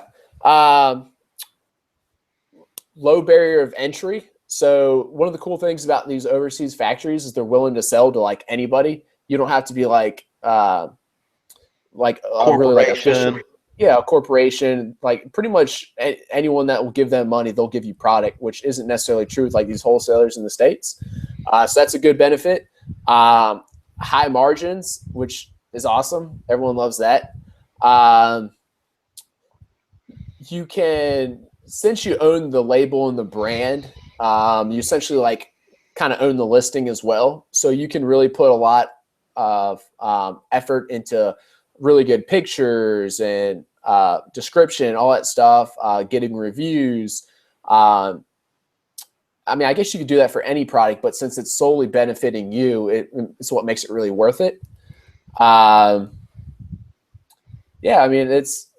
I would say one more would be, Gordon, if you think about it, if you compare it, you got to say, well, compared to what? Private label compared to what? So if you compare it to retail arbitrage, where you're tromping off down to Walmart or Target, and you're walking through Walgreens looking at your clearance aisle, and you're buying 15 items here and 10 items there. Sourcing for retail arbitrage is like a nightmare. It's like a full-time job. And even though you can make really good money in that, you can make high margins with it too. If you find something on sale for $1 and sell it for $30 on Amazon, that's great.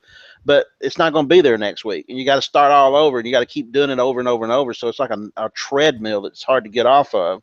Whereas private label, once you have a good private label and your work is done up front, and you do the research and you find a winner and you put it on there, like Greg's pointing out, is you're not competing with 10 other people that's selling the exact same product. They're not selling the Black & Decker drill that they got on clearance against your Black & Decker drill that you got on clearance. And that tends to run the price down, the race to the bottom, where people keep dropping their price because they're 15 people are selling the exact same item. If you got your own private label product, they can't do that technically. There are some ways that they can try to like some pirates get on there, but you can get them kicked off. But bottom line, Gordon, you save yourself a lot of time on the back end once you have a private label product that sells. Would you agree with that, Greg? Yeah, absolutely. Setting up like a private label type product in business is a system that will make you money without much of like the exchanging your hours for dollars, which is more of like what the retail arbitrage type model is. So yeah, that's definitely one of the largest benefits in it. It might take like a little more to get started at the beginning, but after that, it's like you just have to keep your product in stock, maybe reorder once a month or whatever. So yeah. Okay, Stacy is asking, what is your typical launching process for a brand new PL item? How do you increase the BSR, move it up on the search results? And do you care about BSR? Yeah, I just do a giveaway to start off all of them. How many do you give away? I used to only do like 20 or 30. Lately, I've been doing more like 50 or 100. Why? But what made you change? Just buy your way to the top, well. Because you're becoming a tycoon. You can buy your way in, like Donald Trump. Hey, anyone can do it. That's a compliment, though, brother. I'm complimenting. I mean, it works really well giving away the product and getting a bunch of reviews right off the bat. So, Where do you give them away at? Do you use a review service? Do you find just your friends, or do you Facebook people? What? yeah, so I've actually developed just like an email list kind of over the years of people who I know are willing to leave me a review in exchange for like a free item. So I'll just like send it out to them. If Where I did you didn't get have that list? How did you get that list? put it together from like friends or like friends of friends or like like they'd send to their coworkers and that kind of thing. Okay, so it's So not like you went and bought a list, or you didn't just go out there and try to, scrape your own sales to get emails from product inserts, and you just friends no, and no, friends no. of friends and people you've come in contact with. Yeah, it was like people that were like working with my wife Sure. before. She was like, "Yeah, you want some like free stuff?" And then like it spreads really quick. People will be like, "Hey, can you add these people to?" I'm like, "Yeah, sure, why not?" So Cool. I'll send it out to them. But if I didn't have that, I'd probably use like one of the Facebook review groups. I think those Top work pretty quality well. reviewers. That's a good one, by the way. Yeah, like Snag Shout. I have given away a few products on it. It's like it starts to add up at like $5 a review, but it works well. AMZ Tracker I think has a pretty good review group. So there's lots of ways to get reviews, but yeah, I definitely recommend giving away some product and getting reviews. Okay. And then let's see. What? Um. Okay. Got a lot of Jungle Scout questions. I'm trying to stay away from it because we're going to cover that. All right. QT was asking, do you need a custom broker through air or only through freight? Yeah, like DHL or whoever sending it through air takes care of all of that. Yeah. So you don't need it if you're doing it by sea, then yes, you would need to make sure you had one. Yeah. Zach says, what are extra precautions you might take when you're buying from a company who isn't on Alibaba? Have you ever bought from anybody that's not on Alibaba? No, but I don't really trust anyone anymore because they're on Alibaba. So I mean, pretty much anyone can get on there. So Have you ever been burnt? Have you ever been burnt by a manufacturer where they? I've had a few times that the quality wasn't quite up to my expectations, but I've never been like totally burned, like they didn't send it. So What did you do about poor quality? Did you get a send more or give you a discount on the next shipment, or how do they handle that if you're not satisfied? Right, you just kind of have to handle it on a case by case basis. Like one time, a lot of like the printing on the boxes was smudged, and it was like they put them. It was obvious they like put them in the carton when like the ink was still kind of wet because it was like smudged on the box next to it. That time they were willing to send new boxes for me. I didn't end up ordering from them again, but Oh, you really? just Okay. kind of have to take it on a case by case basis. Well, that brings up a question. When you're shopping around for a factory or supplier, do you ever get to the point where you've got one or two or three suppliers for the same product, so they're all within the same price range that you want to keep that competition going, so that if one of them blows up on you, you got a fallback? Yeah, absolutely. I try to find multiple factories for each product, and I'll try to order the sample of the same item from multiple factories so I can compare quality. And then also I try to get kind of like a price war going between them, I'll say like, hey, I prefer, your product, but the other two factories I'm working with are cheaper. What else can you do for me? That kind of thing. So you want to try to find multiple factories for the same product.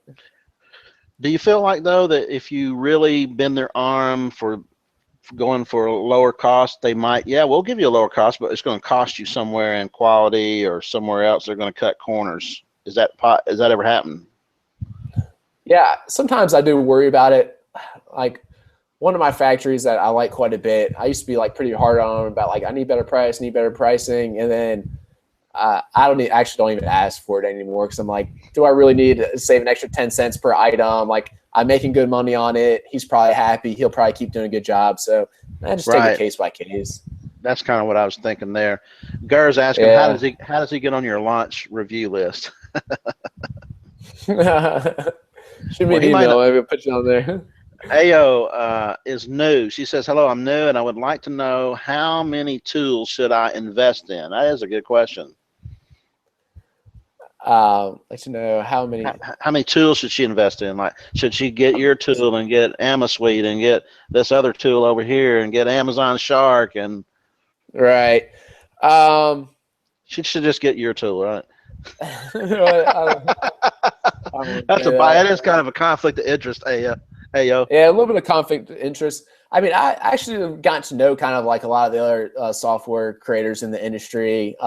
Most of the products are really good. You should like each of them kind of do a little bit different things. So I guess I kind of ask you like what you need help in. Maybe like what part of your process is like the most time consuming right now or the hardest for you, and then maybe like look for a software product that fulfill that particular need.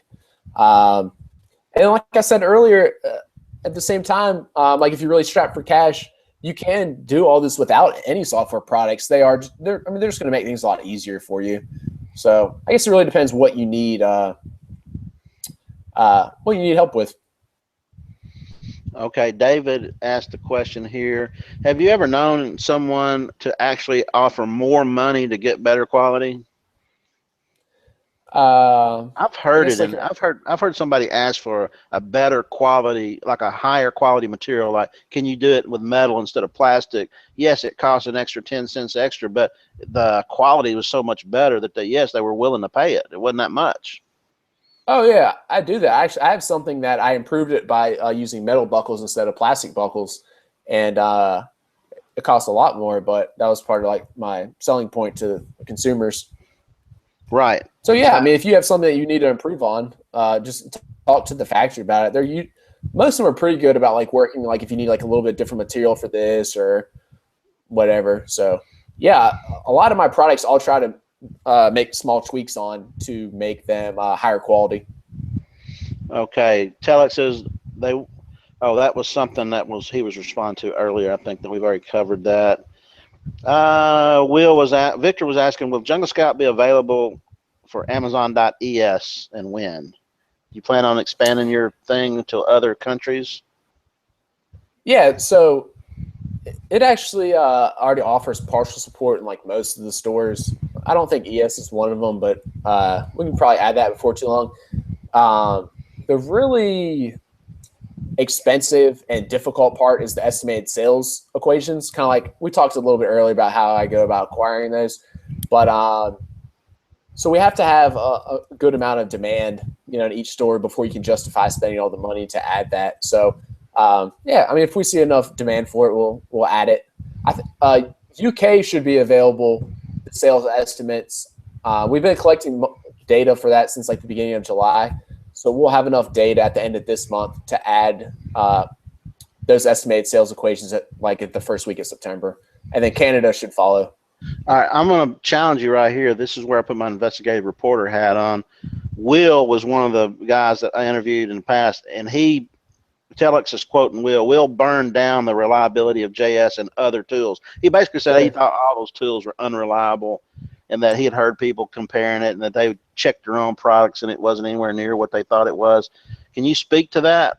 And could it be that he looked at your first version versus I mean, how your product has improved over time, right? Would you admit that at one point it wasn't as Oh yeah, without a doubt. Like my beta version, the first one I ever gave you, yeah. like I was trying to like model categories off like 20 points in a category, whereas now like I have thousands and thousands and thousands each month. I guess like last month was 1.3 million. So I challenge him now to take it for a spin on some of his own products. I mean, like I don't develop these models off. I don't create them kind of out of like thin air. They're actually like what real products are selling on Amazon with that same rank, like how much they're really selling. So yeah, I found it to be pretty accurate. Try it for yourself. Let me know what you think. Sure. And there's a lot more questions here about Jungle Scout. I don't know if I want to ask some of these though. Sure. I love Jungle Scout. Do you plan to roll it out in the UK anytime soon? Yep. Okay. First week of September, it should be ready. Okay.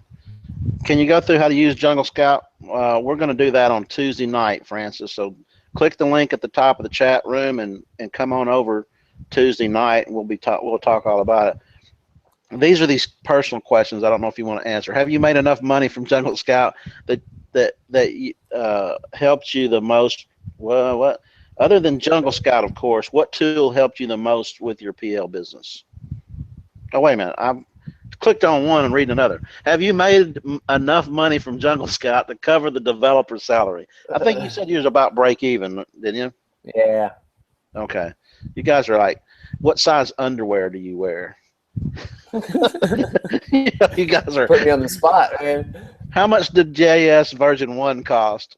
What, to sell it or to build it? I think you were charging $20 there for a while, right? But it was a very, I think for the first 2 weeks it was like $47. okay, but something like that. So it was, it was like, but it also didn't do as much. I believe it's worth every penny of what you're charging for it now. It's a one-time cost. Come on, you would save hours and hours and hours. And I've used other tools where it saved me 10 hours and with 1 hour of using a tool. So I don't know why you wouldn't want to do that. Let's see. Here's another one. Are you profitable with JS yet, given the 3 developer? Okay, we've already answered that too, guys. All right. They were rolling in though. Telex says there are YouTube videos explaining JS. Do you have some like YouTube type stuff out there? Yeah, if you just search on YouTube for Jungle Scout, you can probably find our channel. And yeah, I mean, like all the videos I've ever made about it's in there. Check it out there if you want it. Okay. And then Alreza says, how do you get rid of inventory which is not selling at all? Do you dispose of it or get it back and sell it somewhere else? You ever had that issue? I think I've only had to dispose of maybe like a dozen items in my whole life that weren't like warehouse damaged or something. Everything else I've been able to just like drop the price. Sometimes I lose money selling it, but at least I make something instead of paying to dispose of it. Okay, Ger's saying, how many variants do you have for each of the 400 products? So like, in other words, you might have 300 unique SKUs, but 100, the other 100 are just variations of some of the other 300. Do you have lots of products that have variations, or are they all like unique? No, yeah, a number of them have variations. Like some of them have different sizes and colors, and I don't even want to throw a number out there because I'm not sure. But yeah, a bunch of them have variants. And then Telex is 400,000 a month. That does include JS sales too. No, that's your sales from. That's your sales That's from. not Amazon. Yeah, that's what My I thought. FBA stuff. Guys, you guys are like really. They're really wanting to vet you. It sounds like. Okay. Has Amazon ever offered you loans, and would you accept, or have you accepted loans? So, like I kind of talked about, the partner that I took on early on, he was kind of like some financial backing for me. And like today, it kind of like some days I'm like, dang it, this sucks because he like gets a lot of the profit and doesn't really do anything, But at the same time, I wouldn't be where I was at today without his financial support. And I tell him this to his face too, but I wouldn't be totally against taking loans if I was you, as long as like you're pretty confident in what you're doing. I don't want to offer too much advice about that because it could get tricky. So use your best judgment with it. Well, if you were offered a big fat loan, like $80,000 right now, how would you use it?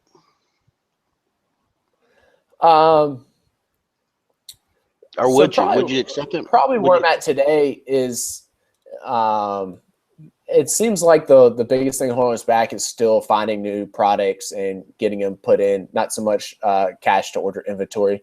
So I guess I'm not at a point right now that I'd really look for loans for it, but there's definitely a lot of times over the past 2.5 years that I probably would have looked into it harder.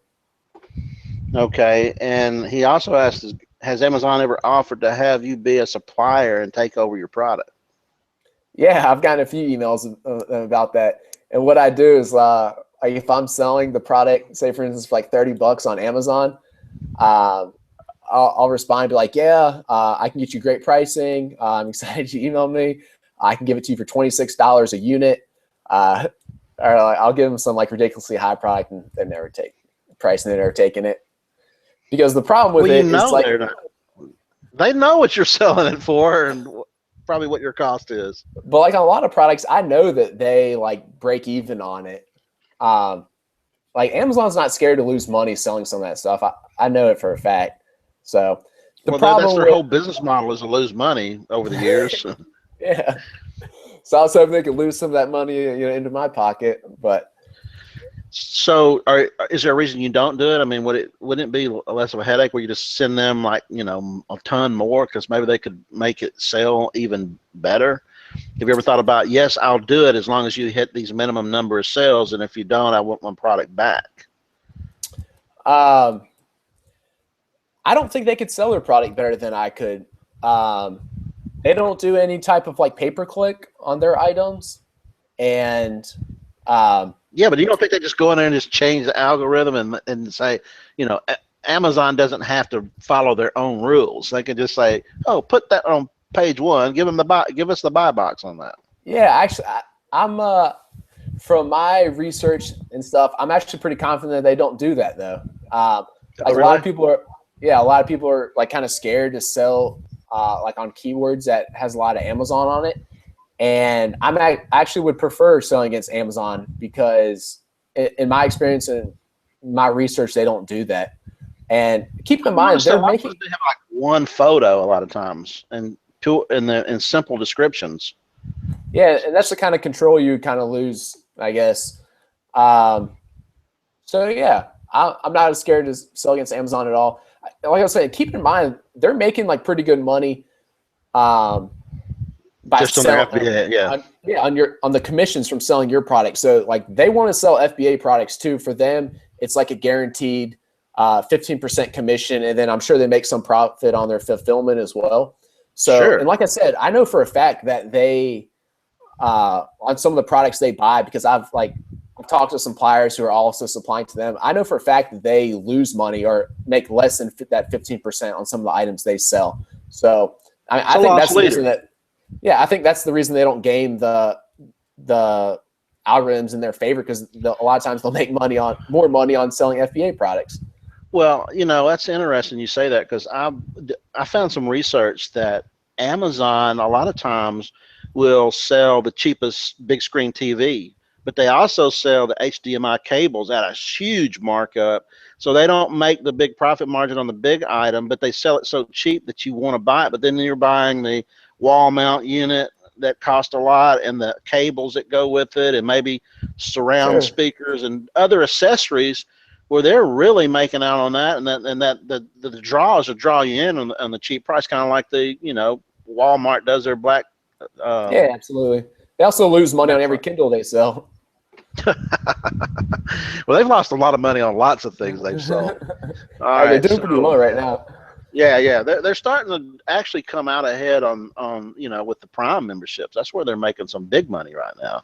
They've added something like 30 million. They added like 10 million people this last Christmas season to Prime. They got like 30 to 40 million people.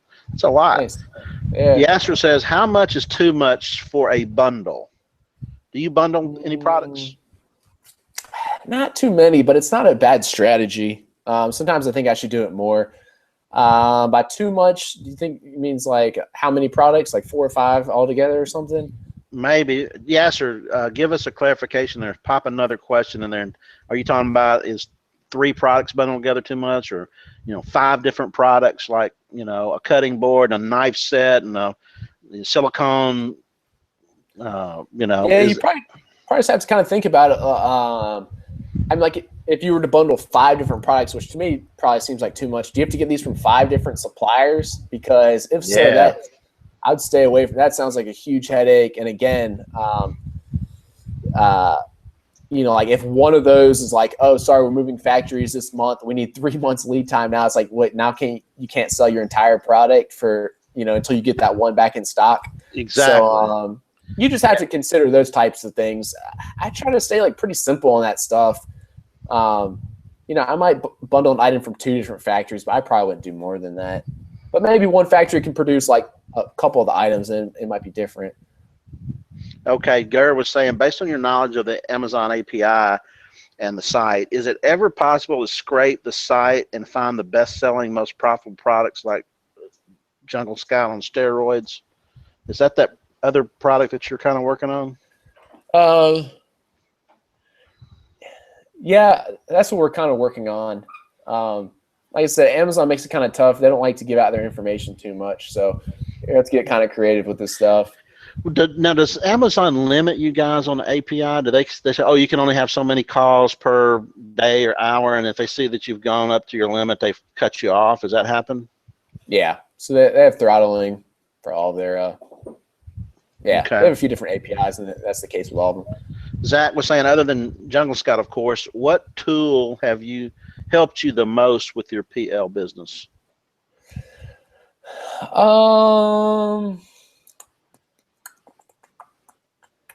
Probably Restock Pro. It's a software product that helps you keep your product in stock, which is always a good thing. So that sounds like that's your weakness right there, man. Yeah, so that's probably helped me the best. Helped me the most. Maybe the other one would be like one of the follow-up services like Sales Backer or Feedback Genius or Feedbacks by my Feedbacks. Yeah, James Amazio. Yeah, I've chatted with him a few times. Okay, he's actually we're kind of working together on a project. Nice. Yeah. The feedbacks are supposed to be pretty daggum good, so we'll see. Joey says, have you tested any beauty and supplement private label products? Beauty, yes, I have some. Supplement, no, I stay away from that. I just hear like cutthroat things about it. So on beauty, it's like anything that would be considered a lotion or potion, or is it things like mechanical items or something? Right, no lotion or potion type stuff. Okay, gotcha. All right, and then to me, I don't think that's a very good thing to like import from like Asia either. That'd probably be something you might want to try to source from the States.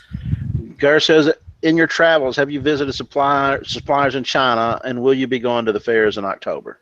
I'm going to the fairs in October for the second and the third split. I haven't visited any suppliers yet.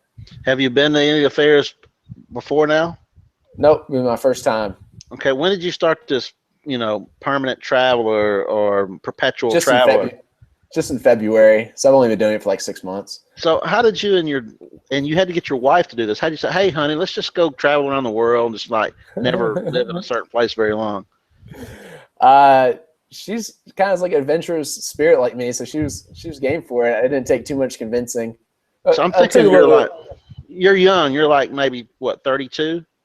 27. 27? Okay, I wasn't sure. 30s. Yeah. So you guys have kids? No kids yet, so it's a good time to do it for us. Yeah, get it over with. Okay. So if you found out she's like with child, would you say, okay, we've got to head back home now? Probably. Hopefully we don't find that out too soon. All right. So what question have I not asked tonight that I should have been asking that you think is important for someone in the private label business that trying to get things going, or somebody who's established and you're like, okay, a lot of people are making this mistake even though they've been around for a little bit? The biggest thing, if you haven't started, is to just pull that trigger on whatever product you think is the best. And I'd lean towards something that might not have quite enough demand, but very little competition, as opposed to something that has tons of demand and lots of competition for your first product. Because I think it's better to be like able to rank in like the third or fourth spot, even though that item might only sell like 3 or 4 or 5 a day. I mean, if you're making like 10 or 15 or 20 bucks a product, even only selling 5 a day, like $10 profit a product, it's still $50 a day, which is pretty sweet. I mean, what's that, like $15,000 a year? So that'd be the biggest thing. If you haven't done it, it's like, I wouldn't be scared about the competition. Like right now, it's still a good time to do this private label model and sell on Amazon. if you've already started, I'd recommend building out a team to help you. The quicker, like that's the thing I wish I would have done earlier after like a few months instead of like after a year. Are you talking about just brute force labor, or are you talking about whatever's like the most time consuming for you, or like whatever you feel like you're kind of like wasting the most time on. So whether that's 4-hour work week, Tim Ferriss to work for you? What you're saying is delegate, right? Delegate, absolutely, and then you can expand a lot faster. Okay, where do you see the market going? Do you think there's going to be a time that Amazon pushes out the private labeler or makes it tougher for people to get into the private label business? Or do you see, I mean, I could see Alibaba and Amazon getting together and having a child and just really wreak havoc for these third-party sellers. What do you think about the future of third-party private label sellers? Is there a window here that we got to grab onto, and it's not going to be, I mean, nothing lasts forever, but Sure. It's kind of hard to say. So like, if we look at like big picture, what Amazon, all they care about is their customers, like what's best for the customer, right? They make that very clear in everything that they do. As long as we continue to offer like good products, like not trying to like scam the system and that kind of thing, I don't see any reason that they'd try to get rid of private label sellers. You know, like for instance, like on some of my products, like I'll make little tweaks to improve them, and that's like good for the customer. Now that like what used to be up there was already like 3 or 4 stars, now my product's out there that's legitimately getting 5 stars. For like a similar price, that's like good for their customers. That's why customers would want to go to Amazon to find products like that. I think that competition does, steel sharpens steel. So if you go in and compete with a person that's got good sales, but they have a weak listing, weak description, and you go in and pimp out your listing, got great photos, many photos, good description, great customer service, you really work hard to get your reviews up there, you can't be doing anything but helping Amazon because you're doing everything better. You're displacing somebody that's not doing quite as well, or else you wouldn't have displaced them. Sure. So if that's the case, I see like this business model thriving for years to come, which I think it is. I mean, like, I think Amazon kind of likes this. I mean, if you start trying to do like dirty things, that's different. But as far as like, they like listings with a whole bunch of good photos, and as opposed to like a crappy listing with one photo and a few bullet points and stuff. It makes their marketplace like prettier, shinier, better for the customer. But at the same time, you hear stories about Amazon. You got a product going on. You've discovered this product, and you're really making it work. And then all of a sudden, they come in and buy the factory or cut a deal with the factory, and you're done. And that's kind of, I have heard of that happening too. So it is a yin and a yang. I'm not too worried about that. Well, if you got plenty of products, that wouldn't be a big deal. If you got one product and they come get your one product, then you're out of business. You better start. I mean, how long did it take? I guess it's hard to put you in a box because you started with wholesale. If you started all over with private label right now, you had no products in your repertoire. Would you get? How long would it take you? Would you get one product and then immediately get a second, a third? I mean, how long would it take you to ramp up where you had multiple products? Because there are some people that say, I try to ramp up as quickly as possible. Well, there's some people out there that you mentioned earlier that might have a podcast or somebody else out there selling a course or whatnot that say, "Oh, don't worry about selling the first product. You got this second product. You got the first product up to here, and you've been there 6 months or so." And that sounds like, man, that's kind of slow. I mean, I watched James Amazio, Will Chernlin. Both of those guys were bringing in new products like every other week, and they had 7 or 12 products going on, juggling them. They were culling out the worst performers and finding new performers that were doing, and they ramped up pretty quick. I mean, when did you launch your first PL product? I launched my first. You were breaking up on me during some of that. Hopefully, I caught it all. I launched my first PL product. I think I want to say like in the middle of 2014, maybe the beginning. So how long did it take for you to get your second one out there from your first one? So actually, my first one, I found a pretty good product. I saw that same factory had sold like a whole bunch of stuff. So I ended up ordering like 4 more products or something from that same factory. And now I have like a half dozen products all from that same factory.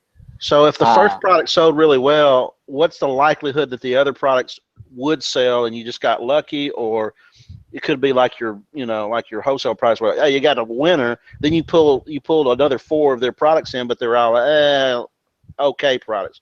Were they all winners? Yeah, I mean, like some of them are better than others. I think since then I've ended up maybe dropping like one of those or something. So yeah, I mean, I think I'm better at it now, but they're not all just like all stars by any means, But I mean, the thing is, if it sells like a few a day and it's making you good money, I mean, life is good with it, right? Do you ever experiment with AliExpress, finding and buying a handful of products, testing them, until you can, okay, I bought 20 of them, I sold them, and without even having to do much, that's a winner. I'm gonna go back and find a legit manufacturer. Yeah, so I've ordered some products off there, but just to kind of like inspect them and see if it's something that like I'd be willing to sell. I've never tried to order like a small quantity off AliExpress to sell on Amazon. Okay. Gary wants to know if you sell any selfie sticks or silicone mitts. No, I stay away from those super competitive items. I think he's being a smart ass because Gary does ask questions like that from time to time. Rob says, can you describe your sample selling process and how you ramp up a product and still protect your account? I don't know what he means by that. Do you understand the question? I don't really.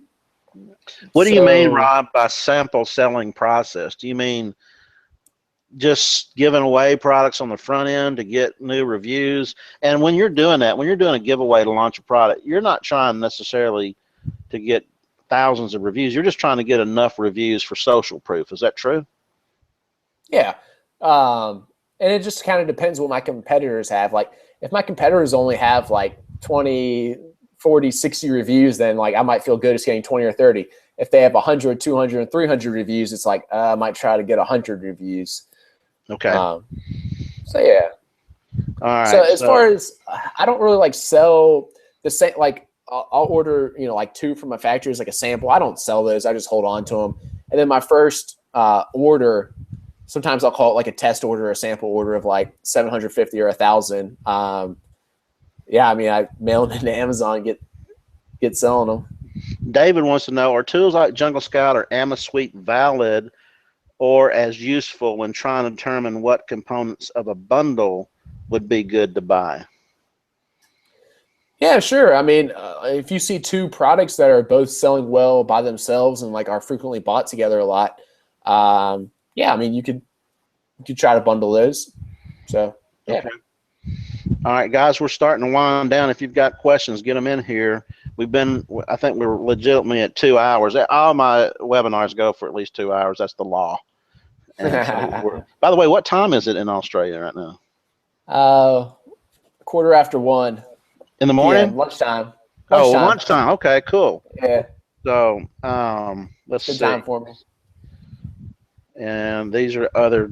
Okay, I'm out. I think I'm out, guys, because all these other questions were like, how much do you make on Jungle Scout, and how long does it take you to develop Jungle Scout, and how many people? You guys are nosy. Anyway, that offer showed up down there. You guys see that offer now? If you saw the offer, click it to reserve your seat, or click the link at the top. They can go to junglescout.com and check you out over there. Is that right? Yeah, absolutely. Okay. And then Tuesday night, we're going to get in here and rock Jungle Scout. We're going to look over your shoulder. You're going to show us how to pick a product. You're going to show us how to analyze the data that you see on the screen, because that's half the battle right there. One thing just to punch. I mean, I got my icon right there. I could click it right now. It's not going to tell me anything, but that's what I really want to know. I want to know how, when you see those numbers, what does it tell you? It's painting a picture, and then absolutely. And then I also like to really drill down and see how do you, how do you use any of those filters within the Jungle Scout product. Here's a few more questions rolling in. Cool. Master says, if you're going to give 100 giveaways, how much many days would you space them out? Would you give them all away in one day, or would you spread them out over a period of days? No, so I'll usually do if I were to give away 100, maybe I'd try to do like 10 a day for 10 days or 15 a day for whatever 6 days, however long that is. So yeah, I usually space them out like that. Okay. LW is not letting us go, so I'm gonna ask the question. He wants to know how many users do you have on Jungle Scout now? I don't know. I'd have to look. It's in the thousands now, over 1,000. Really cool. So quite a few users. Got a comment there, so I hope that satisfied you, LW. He just keeps that. Okay. Let's see. Gordon, please ask Greg what are the top 3 benefits of private label. Did we not get that earlier? I thought we gave those, Gordon. You might have to catch that on the replay. We talked about that it's easy, low barrier to entry because Chinese companies will sell to you. You can do it online. You don't have to have a big phone bill.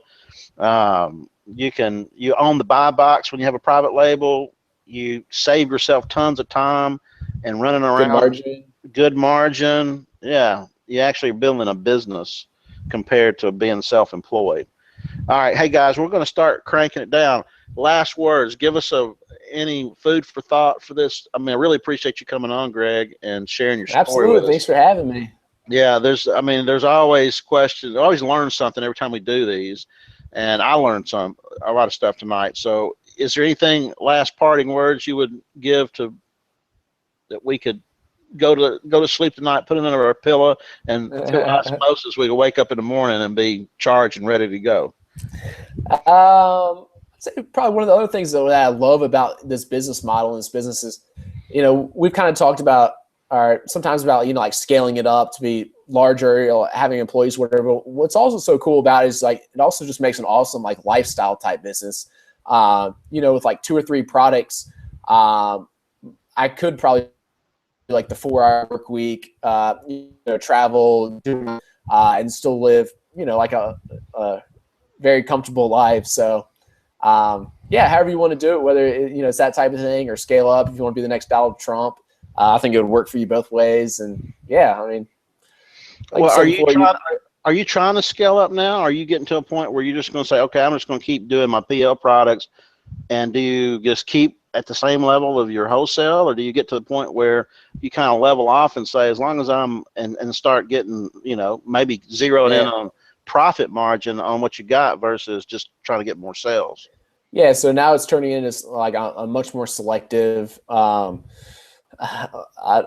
don't want to take on any products I think are going to have like a lot of headaches associated with them or anything like that. So yeah, I've started to like level off a little more, be more selective, want higher margin items. And now that now that you're traveling, how does that impact what you want to do? Does it make you want to get your business automated more so that you can enjoy your travel versus, I mean, is it hard to work when you're traveling around like that, when you're meeting new people and partying and touring and that sort of thing? Not really. I still work quite a bit just because like I'm passionate about it and I enjoy it. When I first started traveling, I thought that I was going to like try to only work maybe like 10 or 20 hours a week or something. And I found that I quickly like got bored. Just like sitting on the beach for a few days in a row to me is just like, man, I'm super bored by now. Whereas like I'm really passionate about entrepreneurship and growing my businesses. So, I mean, it's like what I do for fun. So cool. When we travel around, I get to see the sights, but I put in a good amount of hours too. Good deal, man. Sounds great. And what does your wife do when you're working all day? She's not looking over your shoulder on your laptop. She's like, does she go shopping? She gets to see a few more sites than I do. Yeah, that's what I was thinking. She went to kind of like a wine valley in Australia. Hung that around. Cool. Well, hey, we really appreciate this. Thanks for coming on. We're going to see you again Tuesday night, and we're going to dig in, guys. So you got a few seconds left. If you want to sign up, I'll be sending out an email to all of our subscribers. So I'm sure we'll get several more people that want to come on board. Guys, spread the word. If you like what you heard tonight, go back to the Facebook group that you belong to and look for my post where I put the invite out for this particular webinar, and go comment and say, hey, this rocked it out of the world, or Greg did a great job, and etc. Because that's a way to thank him, is let other people know that it was a good webinar and that you learned something. Right. Those people will then click that link and maybe watch the replay. And we've been doing this since January, and we've learned a ton. I wish I could put it like in a book form, because it's definitely, I think it's almost as good as a course when you hear from these top sellers like you and entrepreneurs, not just sellers. It's the way people manage your business. So with that, Greg, thank you so much, and we'll see you on Tuesday night, brother. Sounds good. Thanks, Jake. Thanks, everybody. It's been fun.